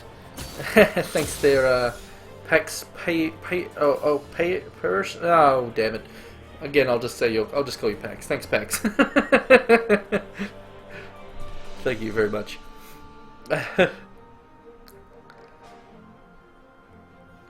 No, I'm kidding, man. I'm kidding. The joke was I got no cards in hand, and I was saying, oh, he's looking at my cards in hand. So, yeah. I know you're not trying to cheat, man. It's all good. I wouldn't care if you did anyway. Well, I kind of would, but you know, I'm not. I don't think you are. You know, wasn't. You know, again, it was a joke. So we could make him lose. Yeah, another corpse fire is actually not bad. We could take a turreted wall from him, but we'll make him lose a card and we'll get some more evasion since he's got the ground locked up quite nicely. So we'll do that. Make him lose a card here. And so that's one less card in his hand, because we know he's got options. They're all good cards, because we know he needs resources. So obviously he's going to ditch something that's high cost that he's not close to playing. But you know, and that could be good, because something at high cost is generally something good. So First draft ever. Really nervous. That's cool, man. I hope you're. I mean, I saw that you won your first matchup, so well done for that. I mean, that's obviously very good. Let me put it this way: I've done 5 drafts today. Well, basically, today for me. 4 of them I lost first round, and then I got 4th place in the other one. So it was very bad. So you've done better than me basically already for today. I've only won. Like I said, I lost 4 of them for your first draft. You've already, say you haven't lost yet. So let me put it that way. As well, you could still go into the finals and win. So yeah, but yeah, hopefully you're, what sort of experience? I mean, we'll talk about that later. Play the game, and obviously I don't want to make you waste time by asking you questions and making you type. But we can talk about that later after the games. So I'll just attack with that. Why did I not block with this before? Is there a reason why I didn't block with the boulder? I don't know. I mean, who cares if he's got a trick or something, but if he had a trick, he would attack with pretty much everything. Well, not really. But, yeah. I don't know, that's kind of strange.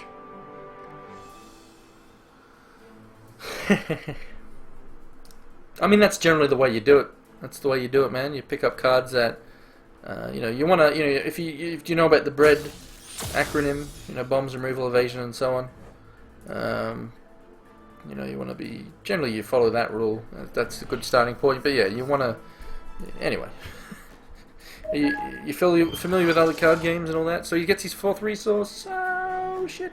I mean, he could have a wild growth, but I probably would have blocked anyway, just to make him use it. But anyway, I just attacked with it. Oh, that makes sense. So he's going to buff this guy, and that's fair, because it is his spell shield troop. So now he's got 2 3/3s on the ground, but obviously I've still got the air under control. So he'll probably attack here, and then I'll just, I mean, if he attacks, then he probably has the trick. So we'll see what he does.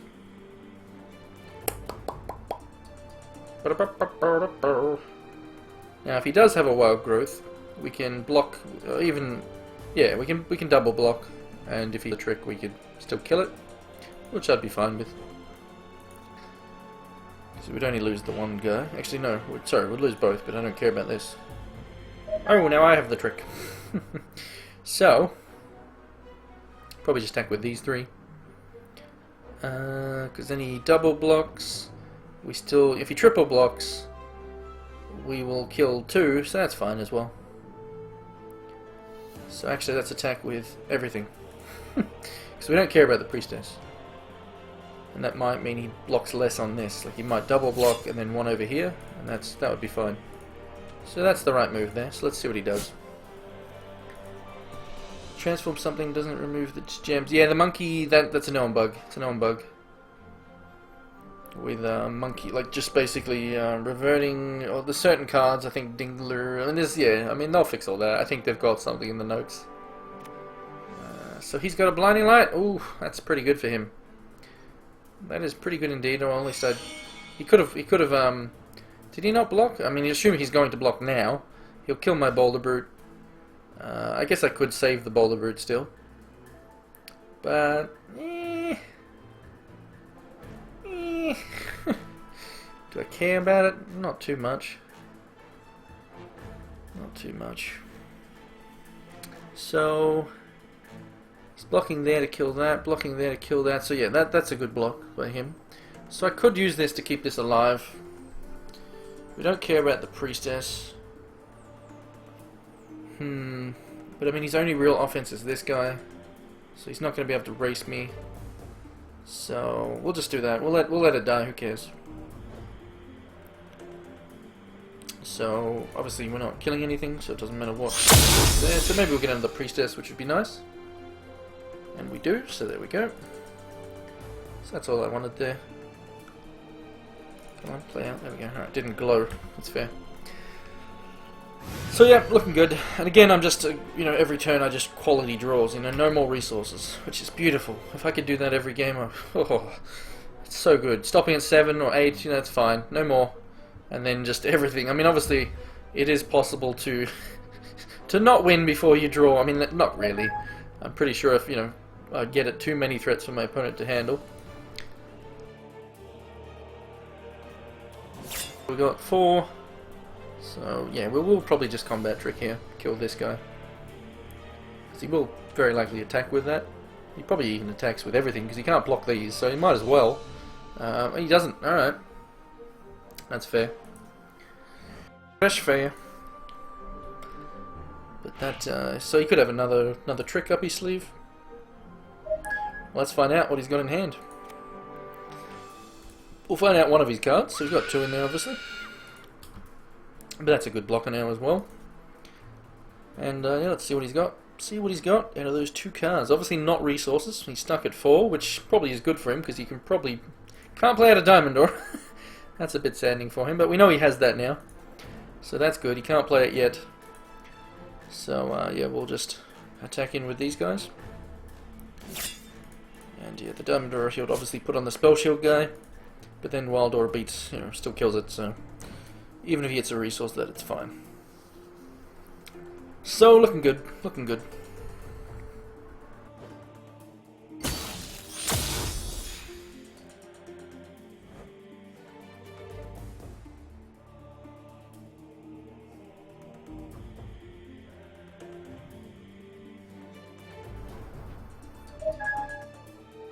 Just reading the chat there. So that's a bit late for a...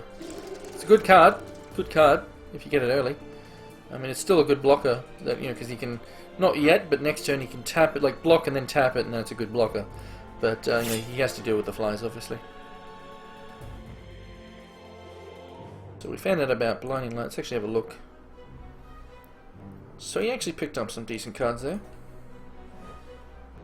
So let's see what good card we draw this time, because again, it's all just good stuff. Alright, that's a nice one to get, because we get us something else. Doesn't have the ability to do the thinger yet. So, the guard dog is the biggest nuisance on the ground, obviously. We could get rid of this as well before he gets to tap it. Yeah, might as well. Because that'll be a big blocker, and then... You know, we don't want that to get transformed, which I doubt he'll have enough time. But we'll do that. I mean, actually, I just win here anyway, so... Because I've got the growth, so I could just be attacking and winning there. I guess I'll just attack with everything. Because if he kills that, then it's possibly dies there as well. I guess I'll leave that back. But yeah, let's see if we kill him that way. Maybe. So yeah. Have a bit of fun. Maybe I'll wild growth as well anyway. We could have another Blinding Light though. So he could have that. Could have another Blinding Light. Which would be, I mean, if he has Repel, that'll be bad. But the Blinding Light would be worse. Oh well, let's see what happens.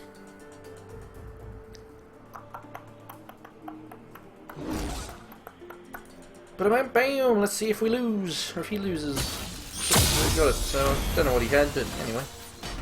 Surprise Soothing Breeze! That'd be pretty funny. Alright, so done. I don't think there's really anything I need to change again. I mean, the Sorrows actually do kill a number of these things. Guard Dog, Caterpillar, etc. I've already forgotten the rest of his deck. But obviously then I'd have to change my deck quite a bit. And we don't really want to do that, I don't think. I could though. I could like throw in 3 of these. Could throw in 3 Soothing Breeze. Leave these in because who cares if we kill them. Because they're only going to give us discards and extra cards. Take out the Priestesses we could. But I mean yeah, we'll just leave it as it is. I think it's pretty good. It's doing well so far. In all the games, so I'll leave that.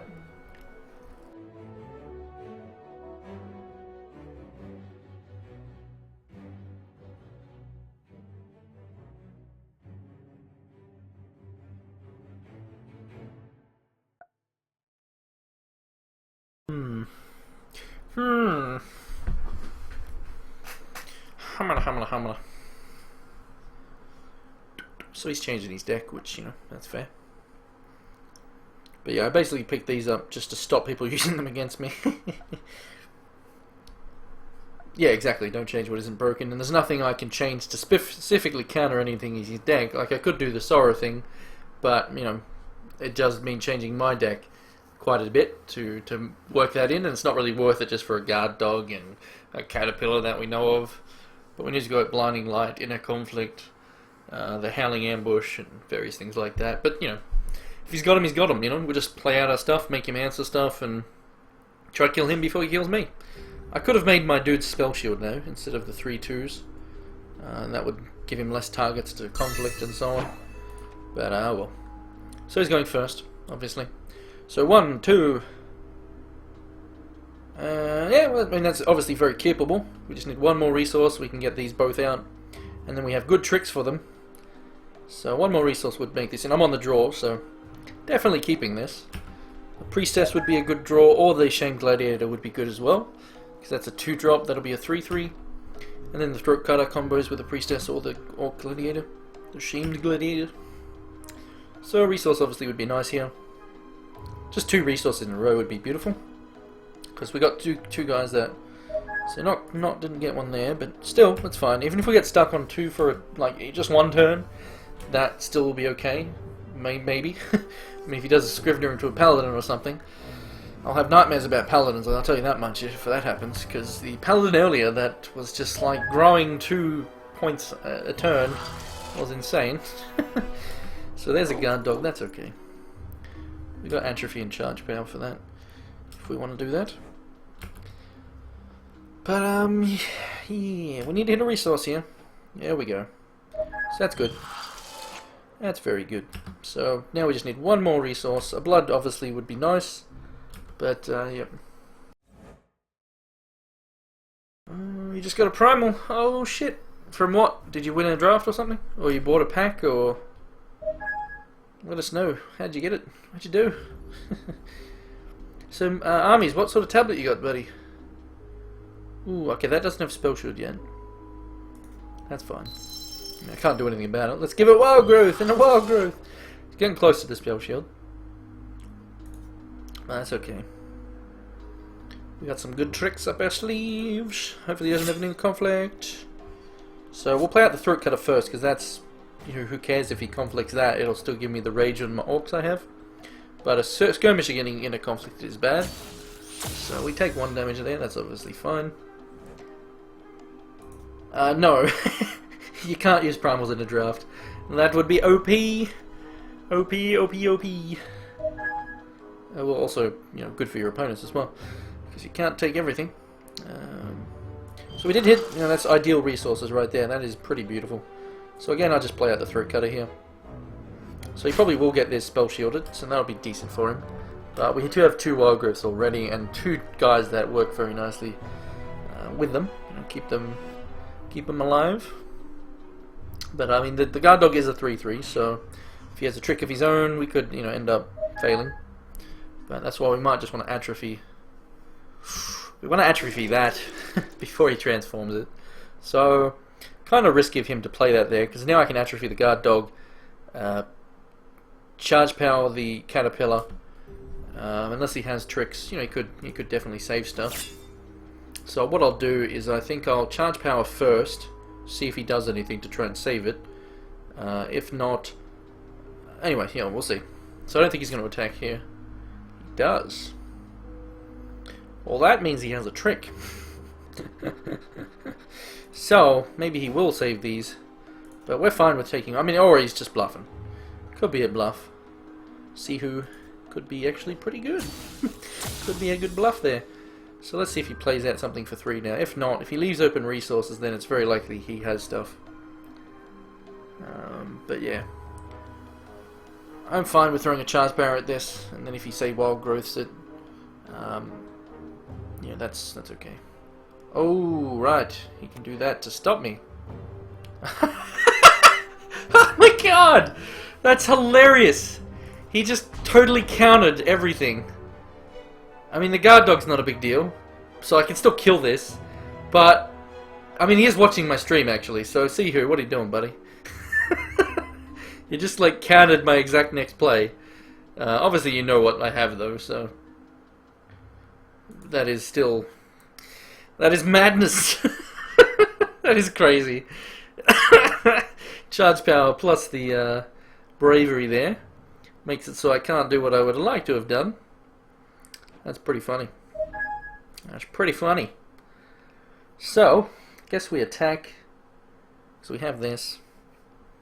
It also gets rage. We'll have to use a trick though. Does he have another bravery? Now you can see. Hey, that's... Anyway. It's all good. I mean, I don't think he's cheating, but I mean, that was a bit suspicious. Especially when he could have done him in response, which actually would have been the better play. But anyway, so that's something to take note of. So I guess I just have to kill this here. And then just wait a turn. So we have to kill it now before he transforms it. Like this thing transforming would be a nightmare. So we have to try and hope. Hope he doesn't have another fucking bravery. That'd be insane. So he does not. And we got a nice card. So there we go. That's fine. No, I don't think he was, guys. I mean, anyway, it doesn't matter. I don't know, but let's not jump to conclusions. I mean, he is in here, but, you know, maybe he saw, and, you know, that's obviously, you know, anyway, whatever. The sad thing is I can't steal this now, because I did, you know, -1 it to kill it, so it's now dead forever. So otherwise I would like to steal that. Turret wall is a bit of a problem. Bit of a problem for sure. But we can combat trick it. But yeah. So let's look at what we get. Let's see what we draw.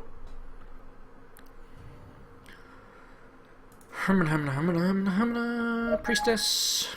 Alright. So I think I'll play out a priestess and the skirmisher here, and then just wait till next turn. Get some stuff on the board. Yeah, it's also his first game as well, guys. So no need to go pitchforks. Put your picture on top of your cards. Do you mean on the sleeves or something? Oh, yeah. You can't in draft, obviously, but yeah. I can't call the grave this because it's a 0/0, so it still will be dead, sadly. It is permanent. Shandly. Otherwise, I'd love to take that because that would be awesome. But I don't have another wild anyway, so I wouldn't be able to get the effectiveness out of it either. So I mean that's decent for him. So obviously I can give both of these. Will have rage.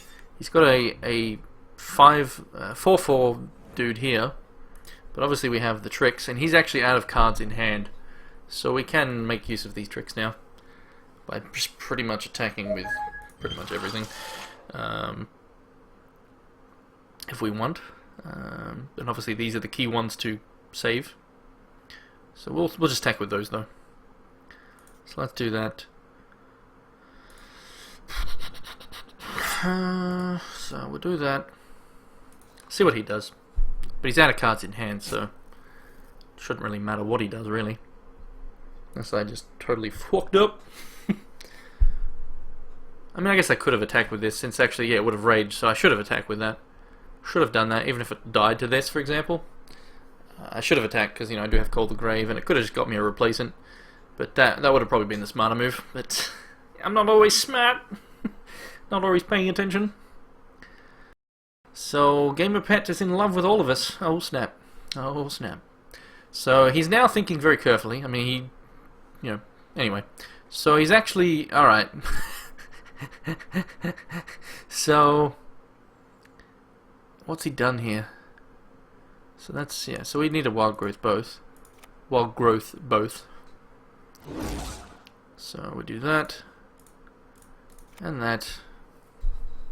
I mean, we didn't actually... Yeah, we didn't need to, I guess, because we could just bring one back from the grave. But we want to kill the wall. So that's fine. But yeah, that obviously works out very nicely. So we can actually take the wall and use that against him. We could, but we don't need the wall, so...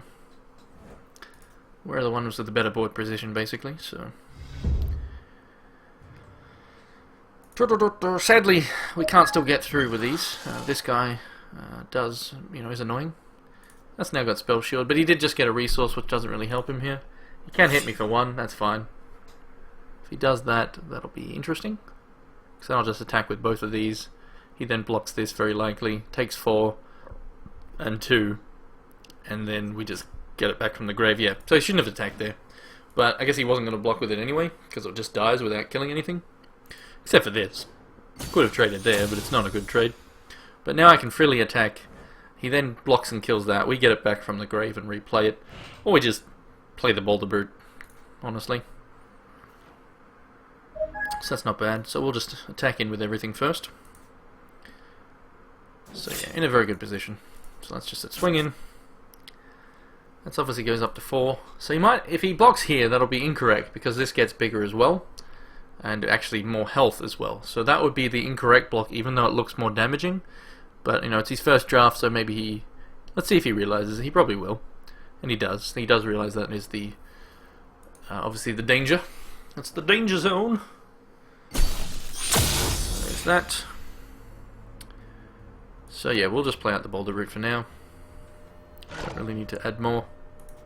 Again, these are both raging, so...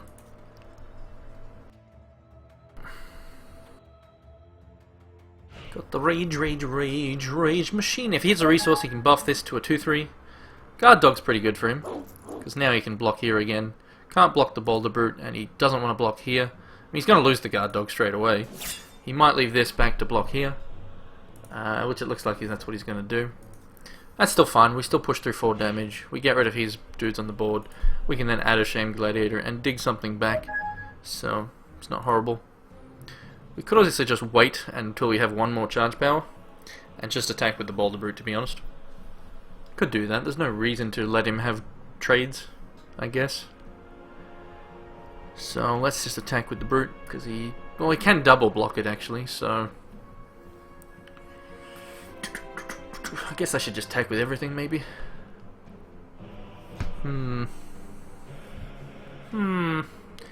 Maybe I just wait. Because yeah, if he does double block, I do lose. Let's just wait a turn. I mean, if he gets his charge power and then buffs that, well then I've stuck. You know, it's the same thing. But so maybe I shouldn't wait, but whatever. So I could dig out this guy. Could get the wall as well. So I took the 2 damage there. Do I want a turreted wall? Do I want to dig something out? That's the thing.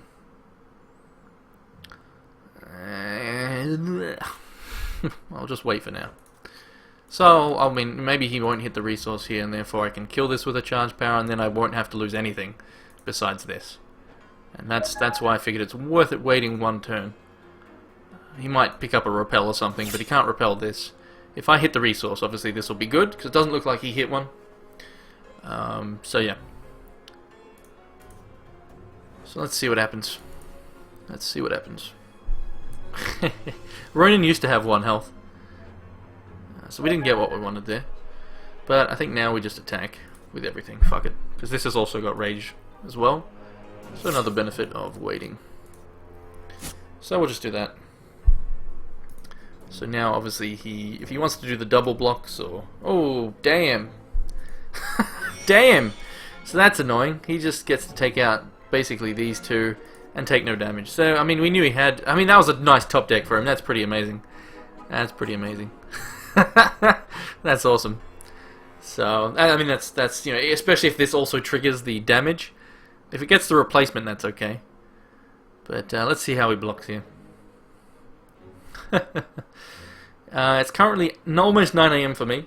I haven't slept, but you know that's because I'm trying to get my sleeping pattern back into a normal thingamajig. But pretty funny that just a guard dog and this on the board is a pretty big blowout for my Blinding Light. I mean, it doesn't matter because he's got no aggression against me. But anyway, he's still deciding on how he wants to block here. So that was a nice top deck for him. Yeah, it is a pretty damn strong. So he does the blocks I said he would, which is no surprise. But yep, so they're dead, and it also hit the damage, so he doesn't take damage. That's funny. So we'll just play out that now. I think I'll hold this back again. Or do I just want to play the Priestess? I mean, I could get the Throat Cutter, which obviously still helps stuff. And it is obviously a 5-2, but we could just grab the 5-1. The 4-1, sorry, that replaces itself. I mean, I don't have to do it. Well, yeah, no, I clicked it, damn it. So I could have brought it out and played it, but oh well.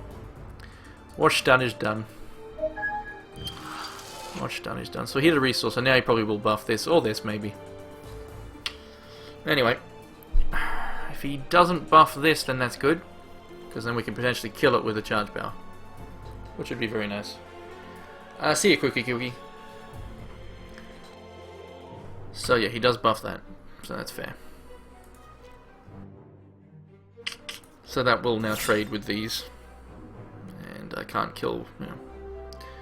So that sucks. That sucks indeed. Yeah. Yeah. Balls. Balls. Baldy balls. I guess we just attack with these.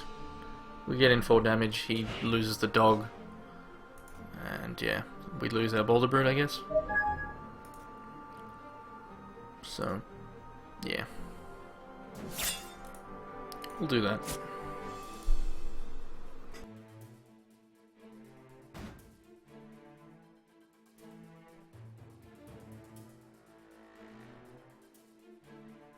What's he gonna do? It's a tough one for him because he needs this, but I mean, he has to do something.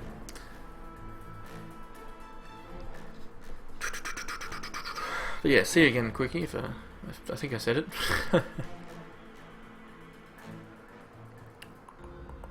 But yeah, the thing with a card like Ronin, guys, you know, saying it's the strongest 1 cost. Yeah, it's strongest if you get it turn 1, but otherwise, you know, the longer the game goes, that's the weaker that sort of card gets. You know, it's just a bad draw if you get it late. So I could get the Boulder Brute back, but maybe the Rage guy is the better choice, even though he is weaker on the defense. Could go the Throat Cutter or the Priest. I mean, the Priestess gets a replacement when it does die, but I guess we'll just go the Boulder Brute, bugger it. So we'll do that. We could get the Skirmisher out, but because he can't block and kill it with that, that makes it bigger. We'll just go the Boulder Brute. Doesn't really matter. Either way, we've got, obviously, we're in a very good position. We got a card in hand. My opponent's got nothing, and yeah, if he has Gigantify, that would be pretty amazing to see. Like, wow, I would actually shit my pants if he has a Gigantify. I would, yeah, that doesn't help him. So that's pretty much game. But a Gigantify would allow him to hit for 8, right? Then I counterattack for only 8, 9, 10, 11, so I'll put him to 1 health and then he kills me. That's what would happen. That would actually be quite amazing to see. But I would be sad, because then I'd have to win a game in, you know, 9 minutes. But my deck definitely can do that. Can be very fast. But that would be pretty amazing if he, you know, had that. So he's attacking me because I guess he realizes it's over. So, yeah. You know, the best he could have done is chump blocked and hope to draw some amazing thing. You just died to Gigantify? Damn. Damn, man. Damn. It definitely is strong. It definitely is strong. So yeah, we'll just swing in now. We get a free spider from the Brood Creepy. The Brood Creepy. Puts him down to 1 health. And then we may as well just play out another troop. Not that we really need to, since the spider adds enough, but yeah, may as well. Don't need to play out both though. So GG. Just found equipment in a chest. Are they actually bootless? What? You can't actually open chests. I assume you mean the Wheels of Fate.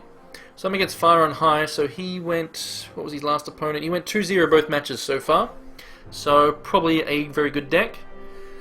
And the game is starting in 40-something seconds, so see who... Good game, man. Hopefully you're, you know, obviously, I don't know how new you are to HEX. Obviously you said it's your first draft, but yeah, hopefully if you are fairly new, hopefully you learned something. Yeah. You know, from experience you'll get better and better, basically. So you basically got some boots from the Wheels of Fate, maybe? And yeah, it's just PvE equipment then, if that's what you got. I don't know. So, in the finals here. So this is much better than obviously the earlier drafts of today. The 5 I did, they were bad. They were very bad. So yeah. Mercenaries, I mean it's all PvE stuff. Yeah. So here we go. Final matchup. Game 1. Let's do it. You can get 3 mercenaries. There's a rare one, an uncommon one, and a common one.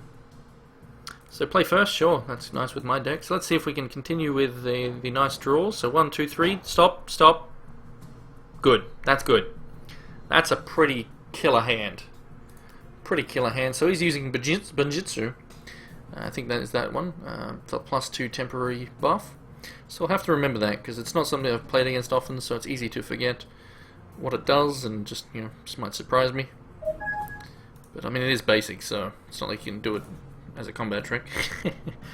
The best dong. Bella's the best dong. Bella's a dog, man. She's not a dong. She doesn't have a dong either. She's a girl. But yeah, she is the best dog in the world. She's currently asleep behind me, I would imagine. I don't think she's, you know, she's not got no games to play on a computer. Otherwise, she might, you know, I'd get her drafting. I've got a laptop next to me. I'd love to be able to, like, hey Bella, alright, this is how you play. You want to pick these cards, you want to, you know, and then get Bella playing HEX. Ah, that'd be so amazing. Bella playing HEX would be awesome. I'd make her do PvE raids with me, and yeah. Dong. Yeah. I mean, that obviously that would be amazing. I mean, just, yeah.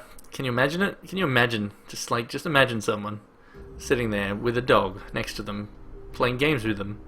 That'd be pretty sweet. But I mean, obviously, not gonna happen. But yeah, it'd be awesome if dogs could talk and all that sort of jazz. So that's kind of annoying. That's kind of annoying indeed. But I mean, I'm fine to trade that. So it's, yeah, I'm fine to trade. But he might not want to, but when he's the throat cutter, he probably will. So, yeah. Don't want to have to atrophy and charge power like a fat ogre, so I think we just throat cutter here and attack. See what he does. Because if he just wants to counterattack, hit me for 3 and takes the 3, well, I'm fine with this, because these guys just get better and better, obviously. So rage, my priestess, rage. Rage your donger. I mean, raise your dongers. Rage. Rage. Watch doggy. Watch doge. So he actually takes the 3, that's nice. So obviously I'm not going to block with a throat cutter. No way, Jose. But I guess he figures he's got, you know, got things for this that's fine, you know. He probably has senseis and stuff, and he's like, yeah, I can kill that later. But not to mention there's the risk that he will get me. I'll get another one anyway, so might as well keep this, and maybe he thinks I'll block, which obviously I won't, but he will attack most likely. It'd be strange if he doesn't, but yeah, he does, and then you'll probably bring out a sensei, and that'll probably be it. Then he'll have a combat trick ready to go, maybe. So we'll see. So Glimmerglen, alright. So now he probably wants to block here. We still can't attack with this guy, sadly. Well, we could atrophy there, and then we could attack, and he could only kill this in that scenario. So we'd still hit in for 3. Ugh, not another resource. So we need to get that demolisher. So we're at 7. So we could charge power and atrophy and just swing in for 4, 5, 6, 7 damage, which is obviously not bad. It's obviously not bad. But then he still has this annoying fat bastard. So, yeah. I guess we'll do that. And, yeah. Draw a card. Let's see. So, damn it, another resource is sucky. But yeah, we'll do that. Fuck it. We'll just hit in for 7. And the best he can do is hit in for 3. So, bugger it. But yeah, this is obviously not a blocker anymore. It is a pile of poop. You will get 2 packs. 2 packs, buddy. So you get 2 boosters. So he's going to chump block. That's actually fine. So actually, yeah, I mean, obviously that's the move there. So at least I don't lose this just yet. And it still has potential to do more damage. We'll rage up to 5 now. So, but we might even just want to leave this back now as a good blocker. Because that's 4 damage. You know, if he brings out Boulder Brutes or something, or a Honeycap, you know, this can now deal with that. Just a single Priestess. So, that's fine. I mean, he only took 3 there. So, it maybe wasn't worth it. Especially when I'm sitting on this many fucking resources.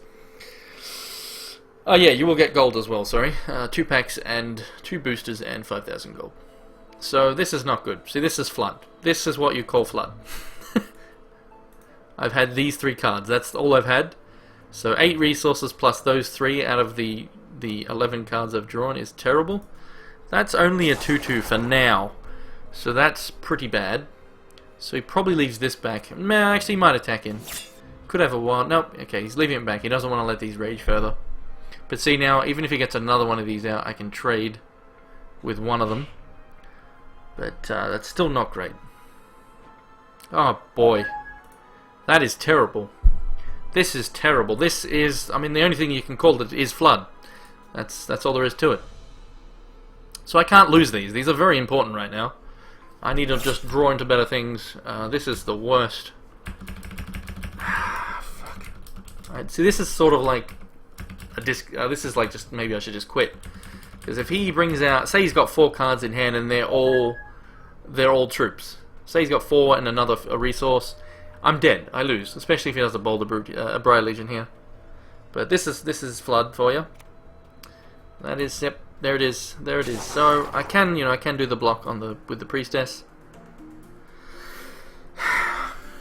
That's terrible. It really is. And now he's actually gonna. Oh right, yep. So he's using his charge power, so he can hit in for 6 here. So that's not nothing. So I probably lose. Like this is flood. That's 9 cards. 9 cards out of 12 have been resources. What the fuckity fucks, ladies and gentlemen? That is just bullshit. So, yeah. I mean, there's really nothing I can do about that. I think I just have to. If he has a wild growth, I mean, I'm just dead. I'm just taking a lot of damage here. That's 9. He then kills me next turn. Especially if I just draw another resource. So, yeah. It's really disappointing to have this happen. It's happened to me so much. If I get a resource, oh my god. 10 out of 13 cards.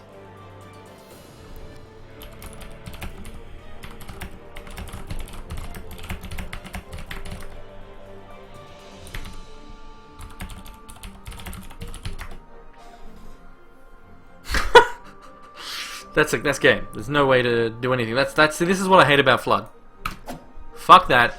Just go screw yourself. That's game 1. That is terrible. Absolutely terrible. I'm running 17, but the reason I'm doing that is because I have a Demented Demolisher. But if you don't draw the Demented Demolisher and you just draw 10 fucking resources out of 13 draws, you lose regardless. Like, that is just a joke. That is like big fat jokes. So I'm like tempted to even take one out just because that's so bad. But, I mean, I could throw in a Shroom Shore. So it wouldn't be the worst thing to do. But then I'll probably get screwed. But I'm really tempted. I mean, I do have a very low curve. As you can see, a lot of low cost stuff. A few high cost things. I know if I take it out, the opposite will happen and I'll just cry. But 10 out of 13, that's like the worst flood I've probably had in a long time. That's horrible. So today I've had the worst screw I've had in a long time, or ever, and quite possibly the worst flood, even when running plenty of, I'm running 17, which is not too many that you should get flooded, and it's not, I mean, that's just terrible. That's just terrible. So I'm tempted to take a blood out and throw in a Shroom Shore or something like that. I'm tempted to do this.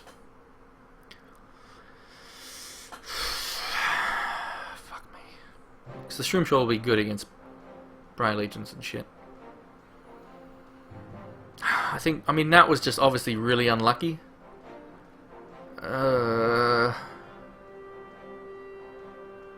Fuck it. Yeah, let's do that. What do you mean Briar Legion is wrongly worded? Oh, I mean, yeah, it's not exactly clear how it works out.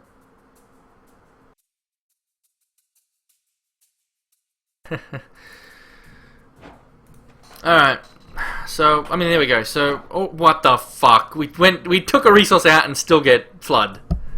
God damn this shit. I mean, obviously we're keeping it, but holy crap cakes. Holy crap cakes, ladies and gentlemen. I just don't understand. See, this is why I normally always run 16. I normally always run 16, and as you can see, you know, I mean, I normally, you know, I get flooded more than I get screwed, even with 16.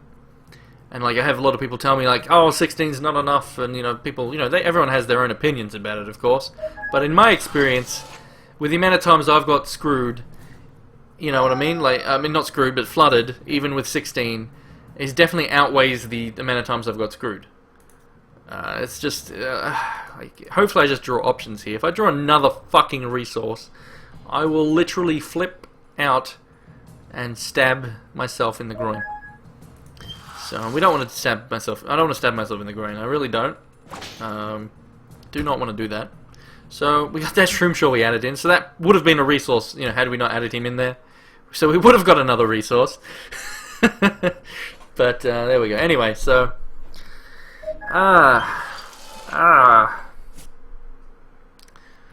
Dwarfs are scared, yeah. So he's going to bring out a Briar Legion already. Nope, okay, it's a Feral Ogre. And he's got a Ronin. Alright, that's a nice start for him, obviously. That's a very nice start for him. Something I can't stop just yet on this guy. So, very nice start. Very nice start for him. God damn it.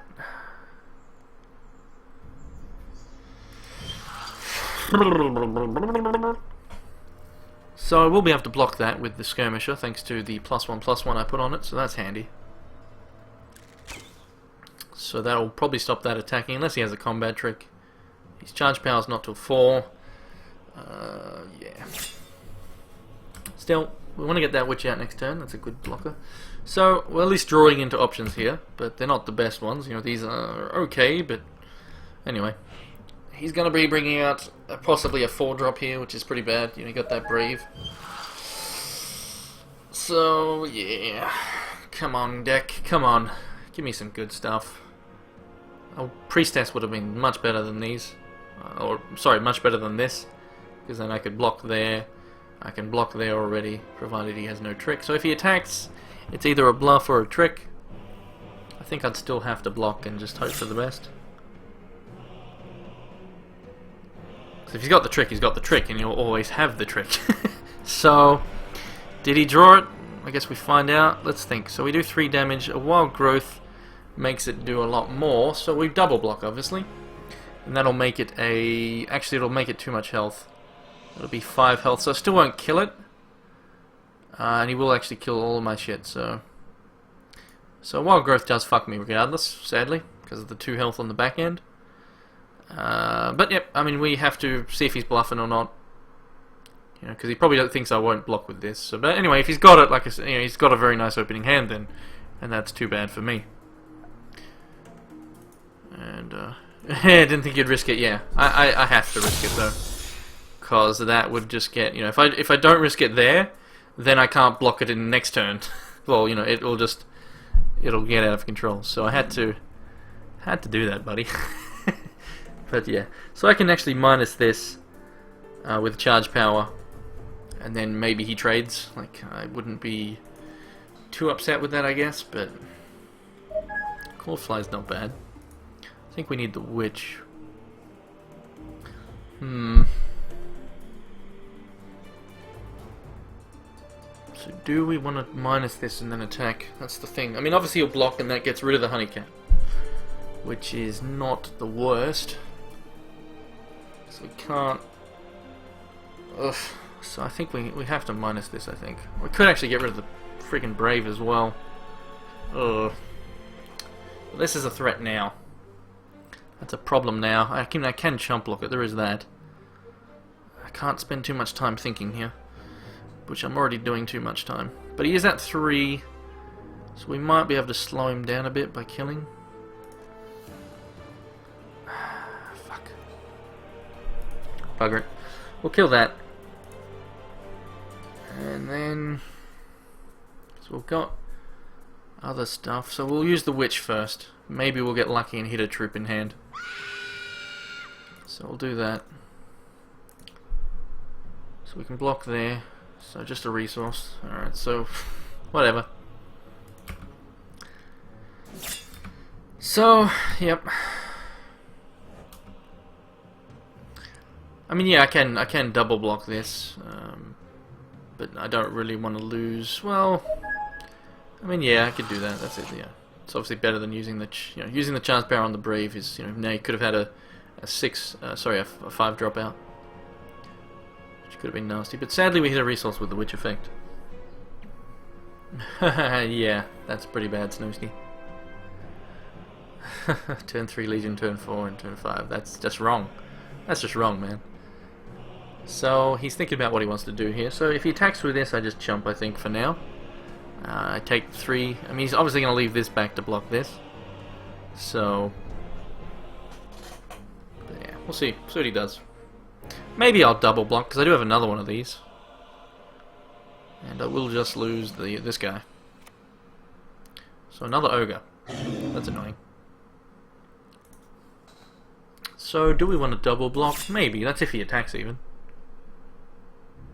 So he doesn't. So it means he might want to be... yeah, that's fine. Maybe he's worried. Well, I was tapped out, so I guess he doesn't have tricks. But that's fine. So we can play the fly and the priestess here, which is very nice. So that gives me some better double blocks and all that sort of shit. So we get to make him lose a card as well. So let's do that. Fuck you and your cards. Fuck you and your cards. Boom. What does he lose? Calls fly, so good. Just the resource. Okay. So he's not getting to 5. We play this out, and then we just hit spacebar. Check anything exists to any of your 2 resources. Oh, damn, yeah. I mean, I know that pain, Snowsney. I definitely know that pain. Pack Raptors take a lot more to get going, kind of. And if you answer them, and then they flooded their deck, and then they can't really draw enough cards. Like, for example, say your opponent gets a Pack Raptor out, followed by another one, and you kill both, and then they get a Pack Raptor. I mean, it's just a little teeny little Pack Raptor, and then they're likely, it's just not going to be that much, and then you probably just have bigger dudes on the board, and then, if they don't have card draw to really get them out really quick, then it's maybe not a big deal. So I guess we just take the damage here. Because we'll just take the damage. He's using his charge power to do this. So we let him do it. And hopefully draw into something nice. He's got 1 card in hand. It's okay, so he's played out his hand. So that's good. That is very good. So he's played out his hand. I got this for the honey cap, and then I'll get 2 more battle hoppers for the honey cap. So drawing into some tricks would be nice. Or a boulder brute, that's also nice. So I'll play that out, because that gives me a big dude on the board. I still can't really attack in without losing stuff for free. But yeah, we have good trades. And we have the evasion troop that he doesn't have, but we got the better board position. We're on less health, but, now we just need to win quickly, so we have time for a game 3. So time to smash the spacebar. The spacebar dance that I'm all too familiar with.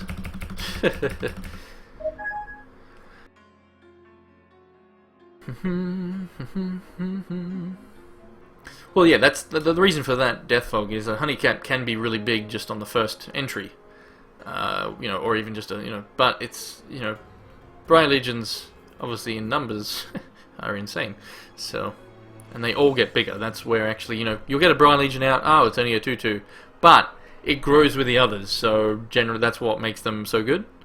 You get a second one out, then suddenly there's 2 4/4s. The another one 6/6s, and that's just too much. So yeah. They're definitely, better than a single lone honeycap.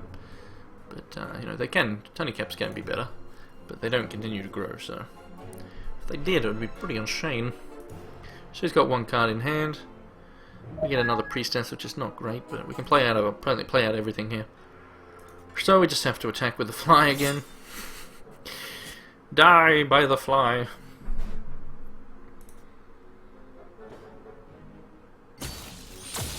You know what would be really, really good in this deck that I have? Just right now, like a pheromone. Someone cheat and give me a pheromones in the deck on the top there. Just give me a pheromones, thanks. Then we make him block a priestess and swing and leave this back as a blocker. That wouldn't be enough though, but yeah. Wait till we got like fatal or even, you know, anyway. That would be, pheromones would be good in this scenario. Stormcall would be better. I mean, they both do the same job, but Stormcall you can use in your opponent's turn if they've got a really good board. Like obviously I've got the better board. I can do many blocks. He's got plenty of resources. He's got a card in hand. We don't know what that is. That could be something nice for him. So just another Brute Creeper on the board. So another dude. So the good news is we are just drawing options here. So last game we got flooded. This game we're getting troops, which is nice. It's obviously a nice change. So I could really be attacking with... I could just attack with everything, but he would then kill... Let's see. I mean, I can't attack with everything. I need to leave back blockers, obviously. And then if he has a trick, I could lose a lot of stuff. But yeah, pheromones would be nice. Pheromones would be amazing, but I don't have it in the deck, sadly.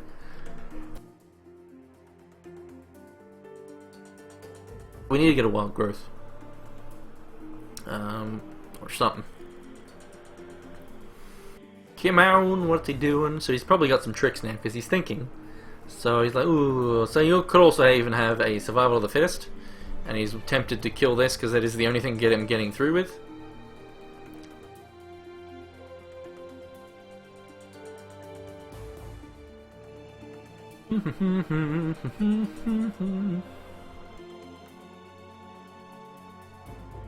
What are you saying, sorry? Oh, if he has pheromones, I'm dead. Well, yeah. If he has it, that's a good point, but... yeah, that would be bad. Oh, shit cakes. Onslaught. Wow. Wow. So he was calculating, obviously, so I think I can still stay alive. But obviously I'm losing a lot of shit. That's amazing. That's amazing. So I'm actually losing a lot of shit. And still taking a lot of damage. That is insane in the membrane. So let's actually think about this. Because he's tapped out. So if we can live here and then counterattack for enough damage, then we can win. But let's see. You know, we obviously have to block a lot. We can take maybe damage from, say, a Honeycap. But everything has crushed, so everyone knows. So we want to block... What do we want to kill? These guys are the ones with crush. The Honeycap we can always chump block if we do that. So we want to throw like this here, and then maybe this, and that kills that and keeps me from taking damage. We only lose that. Then we want to throw the two priestesses maybe in front of... And the priestesses block so little here. Actually, I could actually just be dead, because he did sit there and calculate, so I could actually be dead. So I might not be able to throw the 8 health there in front, because that might not work. So we'll throw that in there. I should be actually okay. I might not be, because we'll see. It's just troublesome. Troublesome. We want to try and keep stuff alive if we can, as much as we can. So we want to also kill stuff. So we're going to kill that. We're going to kill that. The Honeycap we can let live. And the Witch we can also kind of let live, but we might as well... So we're blocking, that's got 5 damage with 6 health. That sucks. Fuck.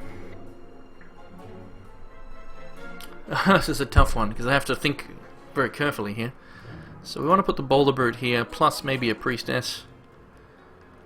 Because that still will kill it. I will take 1 damage from it in that case. And we got 3, we got 2, 6, so we can actually block here. Kill, no, not kill it with just that, bugger. So we'd have to use this as well. And then what are we taking? So we're taking 7 here. So we're taking a fair bit. We Still can throw a priestess in front, but what's gonna live of mine? Fuck, I don't bloody know.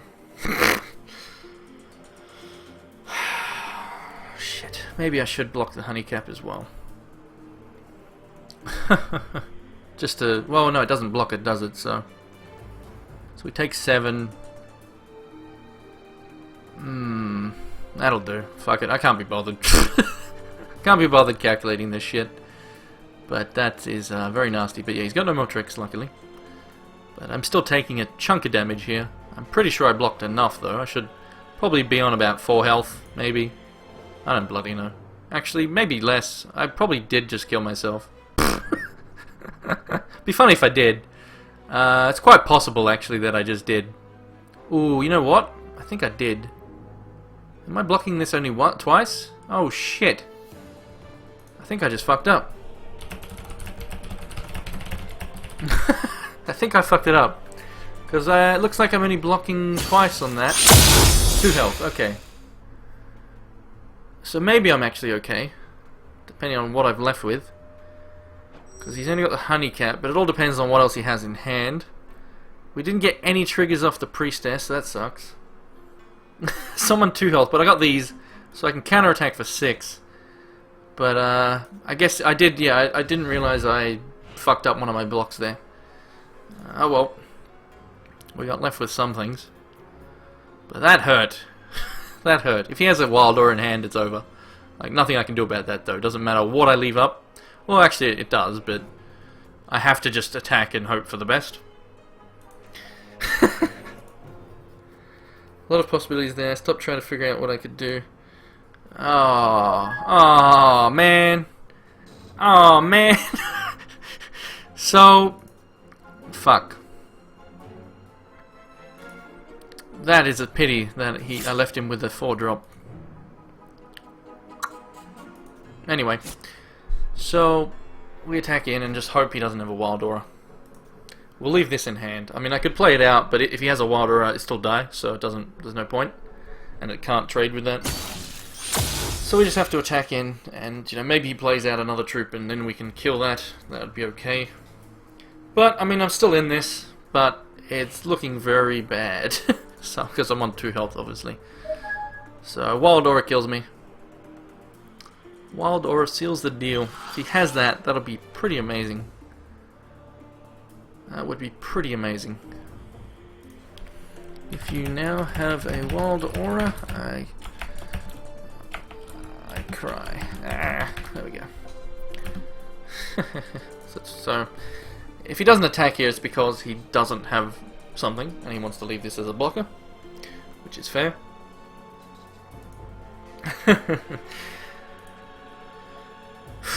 Shit. I wish, he says. Yeah, good. I think that's the only thing he could really have that would really get past these little dudes, so... I would have been happy to see him play something out that this kills, though, as well.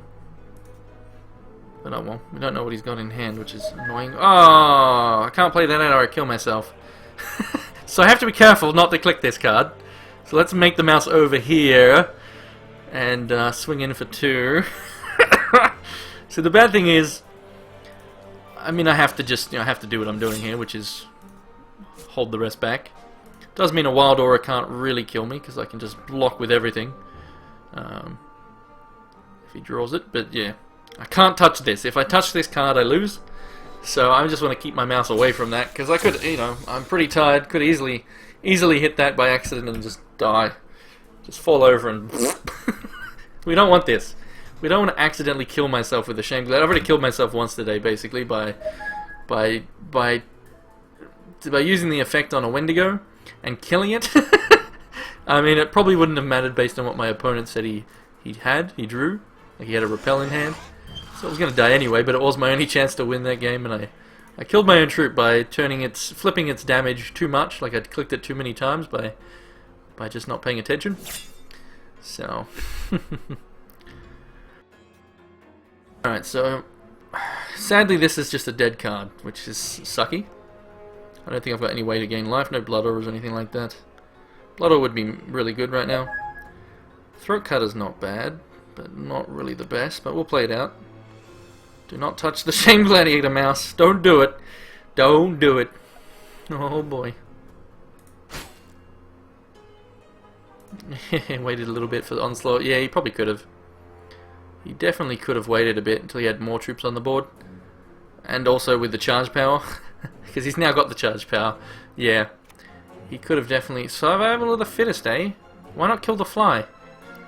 The fly is hurting you. I mean, it's not like I could rage in and kill this, so... Anyway, whatever. I can now actually attack. He's actually just opened himself up for an attack. So we can attack with everything because he did that, so... Thanks, buddy. It's kind of strange. So we'll take it. We'll take this window of opportunity you just gave us. Thank you. We'll take the window. I mean, you might kill this. Who cares? So he's down to 3. So we win next turn now. If he draws the Wild Aura now, well then that's, you know, good on him. He deserves a win if he gets it here. But, that'd be pretty amazing. Or if I accidentally hit that Shame Gladiator. So, does he top deck for the win? If he does, I shit the bed. What do you mean he had no choice?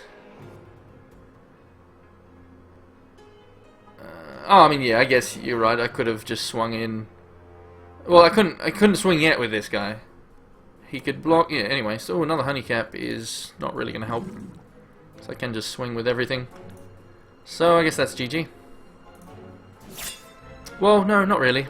That's not true. That is not true. So that doesn't help. I just really don't want to go anywhere near the... Because, yeah, he can block 2 of us, see? So he'd block here and here. Maybe I'd win with the Priestess trigger. We don't have any... Wait, how many Priestesses are in a grave? I think we've had one. Yeah, we did. So we couldn't get another one.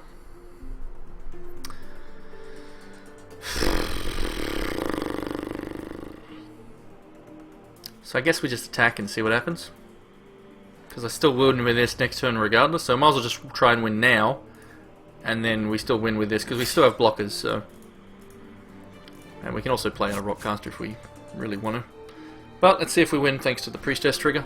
50% chance to win this turn. So let's see if we get it. Take the chance. We'll take the chance. Taking the chance. Do do do do do. Do do do do do do. He's probably said something about gamble time. And that's fair. Come on, Priestess. You bitch. What a bitch. So, it's not like he can have speed or anything, so we got the chumps. If he hits the Wild Aura, we die anyway, so... Oh, then again, I did kind of fuck up. If he hits a, another Survival of the Fittest, he also wins. So I should have played out the Rockcaster. Should have played out the Rockcaster there. Alright, so he didn't get something. Whew! So, I mean, I have to win quickly in this last game now. Oh man. So those Honeycaps are a problem. Because they get big. They get very big. So I got nothing I can really sideboard in that helps against that sort of stuff. So I just have to hope to get a nice opening hand. So yeah, I mean the Shroom Shaw's definitely helped there. So we'll leave it in there. So we just leave the deck as it is and just hope for the best. So best of luck to both of us. And by both of us I mean me, screw that guy. He does not need the luck. So yeah. I mean I could sideboard in Sapphire. Give this guy flying. And put in an infusion device. That would definitely be nice, having flying skirmishes. I've already hit save and continue, unfortunately, so I'd probably try... Like, if I then put the gems in, there is a risk that I put the gems in, go to change resources, to get, like, a few Sapphires in here, and then the game starts. So I shouldn't have hit Sapphire, save and continue. Or did I? I did hit it, yeah? I think I did. Pretty sure I did. But I should have done that. I should have gave these flying. Because he doesn't have any flies, so... And these guys are not really getting through, but if they got through in the air, that would be amazing. It would require a bit of luck, but I could have thrown in, say, 3 Sapphires and... throw in the sideboard Volcannon and Bombsmith, yeah. Lol. So, alright. Come on, don't screw me. Don't do this to me. Oh, boy. Alright, that's keepable. But it was almost no resources, as you saw. I got those two right at the end. I was really hoping it was not... You know, I was like, oh, God, is it going to do this to me again? So he gets to go first, which is not good for me. And he's got a Ronin turn 1. Shit. That's bad. That's bad. So that's a very nice start for him. So I'm going to take 1 damage from it. Then I'm going to get a blocker out, and hopefully he doesn't have, you know... So that's another resource, which is good. But that's troublesome. Because if he has, like, say for example, he combat tricks the priestess, kills that, keeps this alive, it rages some more, and then I might have to chump with, you know... anyway, we'll see. But if he had, like, say for example, he's got resource in hand, a wild growth, and a wild aura... this could end up very badly for me, but just have to hope for the best. He's got a nice start though. We'll take damage and then we can block it, so it's not the worst. But it's, you know, just a pity that, you know, he gets to go first, obviously, because of so Chlorophilia definitely is nice for him. That helps out his honeycaps, gets him a 3rd resource already. You know, can potentially play Briar Legion next turn as well. So that's troublesome, but it is 1 less card in his hand. We do get that resource, which is very nice. So all we can do is play out the priestess here. And then we will block, regardless. Like, we have to block, we, you know, may as well. No point letting this hit me and then just letting it rage more. So, yeah. He might also just hold it back for now, because you remember he is running Onslaught, so the more crew troops he has for when he draws an Onslaught, the better the Onslaught will be. So, if he trades with it now, it's either because he has a trick that he wants to use, which is not the best thing to trick, you know, with a Wild Growth, for example. So it's possible he just wants to trade. I obviously block here, I have to. So what I can do that will work good, is I bring out the Corsefly, he loses a card from hand. If he does trick here, which it looks like he might since he's taken a while to think, he does. I think that's kind of a waste, to be honest. That is a waste of a big trick. So that also could be good for me, especially getting the replacement. That's beautiful. But we are going to Corpse Fly next turn, make him lose something from hand. So Sensei is a bit annoying because that gets him something else, obviously. If he plays a resource, no, okay. So what we're going to do, right, is we Corpse Fly, and then we trade with the Corpse Fly onto this guy, hopefully, and then we bring the Corpse Fly back, and then, you know, make him lose another card. Gets me some more advantage. So, because we want to get card advantage over this guy, because that's always very nice. So let's make him lose a card here. And it doesn't look like he hit a 4th resource, because he... yeah, he didn't hit a 4th resource, so he's losing troops, so that's good. Getting rid of Glimmerglen is good. We do want to try and trade here. If he has another trick, well, big deal. Big deal. I mean, it's never going to have more than 2 on the back end. Unless, you know, actually he could do his charge power if he hits a resource. Which he might, but then I just take some damage, you know, so be it. So he does. Does he use the charge power? That's the question. Oh, he's got a survival? Alright, well that's another usage of a removal. So he's running out of cards and going kind of all in on this guy. He also loses the Sensei, so he could have actually charged power then done that. I am tapped out, so that was a bit of a mistake by him. Because, I mean, this is now only a temporary buff on the back end. So I get back the Corpse Fly. He loses one of his 2 cards in hand, and then he possibly can't get, you know, unless he has another fucking trick. But I will be able to block this at some point, so this is looking really good for me. He's kind of gone all in on this guy. And I mean, I can understand why, but I've got a good hand, so let's get the fly back, make him lose one of those cards. Also gets me that blocker, like I said. So this is working nice, because we remove something from his hand again, and we get something that can block this again. So we've also got a charge power, which we don't need to use. If he has another trick, he has another trick. It's going to work anyway. But he's kind of went a bit too all in. Yeah, and now we've making him lose another card here, which is very nice. So what's he lose? A Honeycap maybe? Probably not. That was a 4-4. 4/4 handicap will be a problem for me. We can turn it into a 3/3 handicap though. So we get rid of a Pact of Life, so he lost his ability to heal from resources, which, you know, that's not exactly... I passed that in the draft. I didn't open it, got passed to me, and I continued to pass it just because I have a Demented Demolisher, so they don't work together well. But, I mean, that's good. So he has another resource. So a handicap would be a 5/5 Briar Legion. That's fine. I'm in a great position now. This is looking really good, because he can't really attack. He's tapped out. So he shouldn't be attacking, and he won't. So there you go. So there's no point playing out a Witch, so we'll just play out this and this. So I'm in a very good position now. Atrophy. That means I can kill this, or the Briar Legion. Briar Legion is probably the bigger thing to kill. So, you know, kill it now while we can, basically. Because if he gets another Briar Legion off the top, then that'll become a 4/4 and we can't kill it. So killing it now is the correct move, to be honest. So we'll definitely do that now. Also gets me another card, so I'll do that. I'll do that. So, because we don't want to deal with that when it's bigger. If he gets another one, we got a Boulder Brute that can deal with another one. We got this that can deal with this. So we just have to wait a few turns, and we're gonna, you know, we got obviously look at the card advantage we have now. It's thanks to the Corpse Fly, the Atrophy, Charge Power, all that. So yeah, whew, this is stressful, so stressful. Because this is looking really good for me, especially with him hitting a resource there. He is at Onslaught time, but he's only got one troop on board, so... Whew, looking good. But any troops he does draw, he will be playing them out. So there is that. So we can play out both Skirmisher.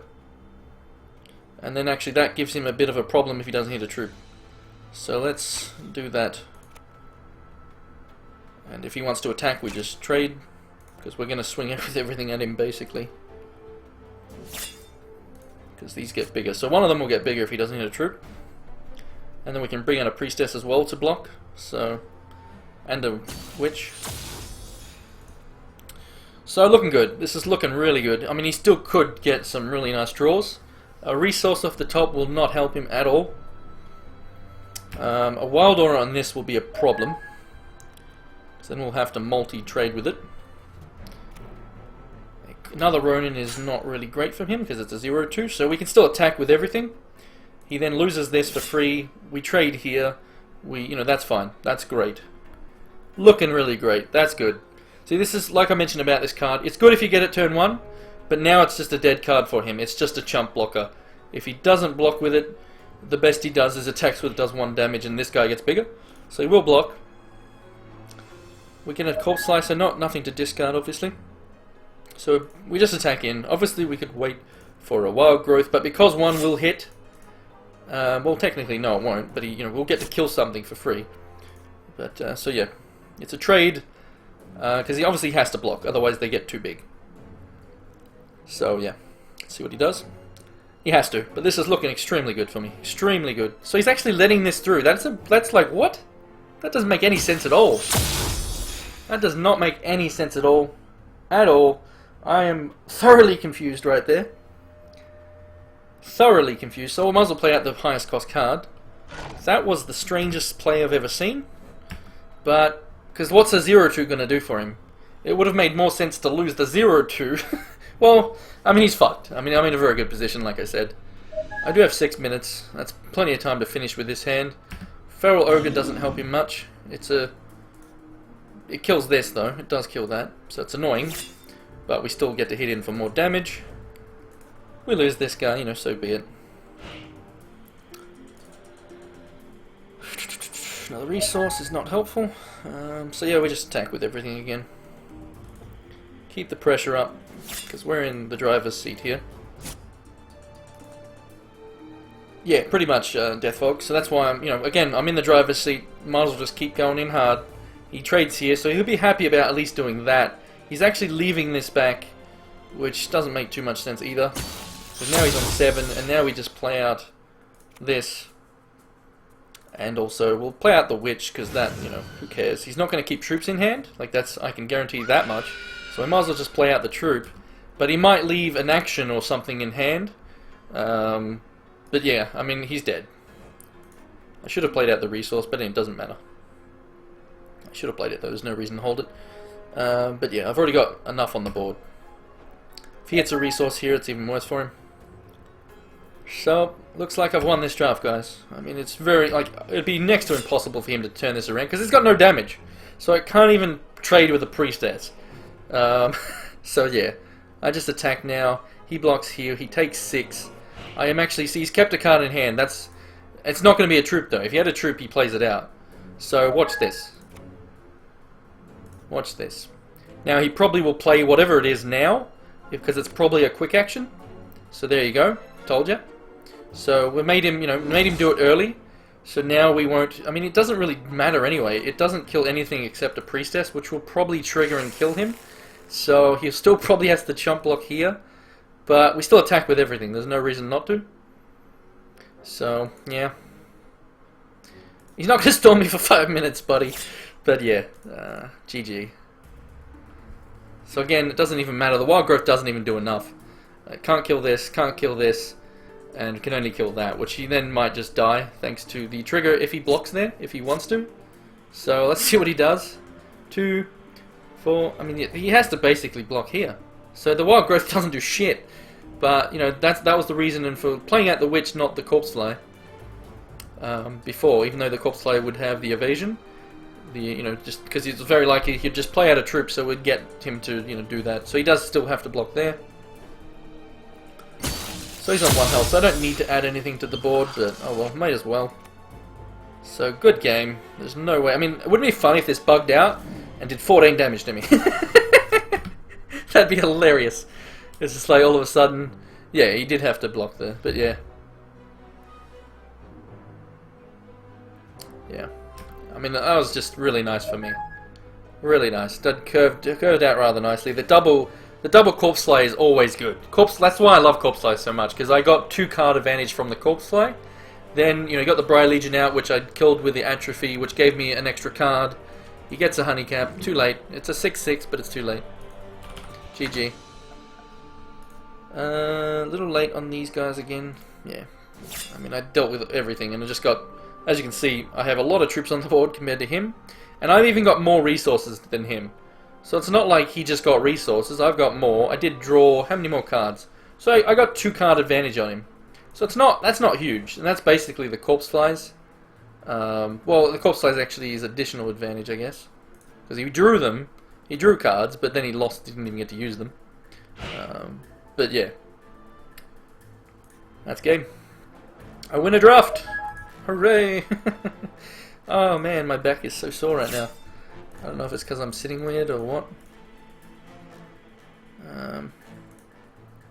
Yeah. We'll just leave that. We'll let the priestess stay alive. Not that it matters, but anyway. GG! Priestess! Stay alive. Boom!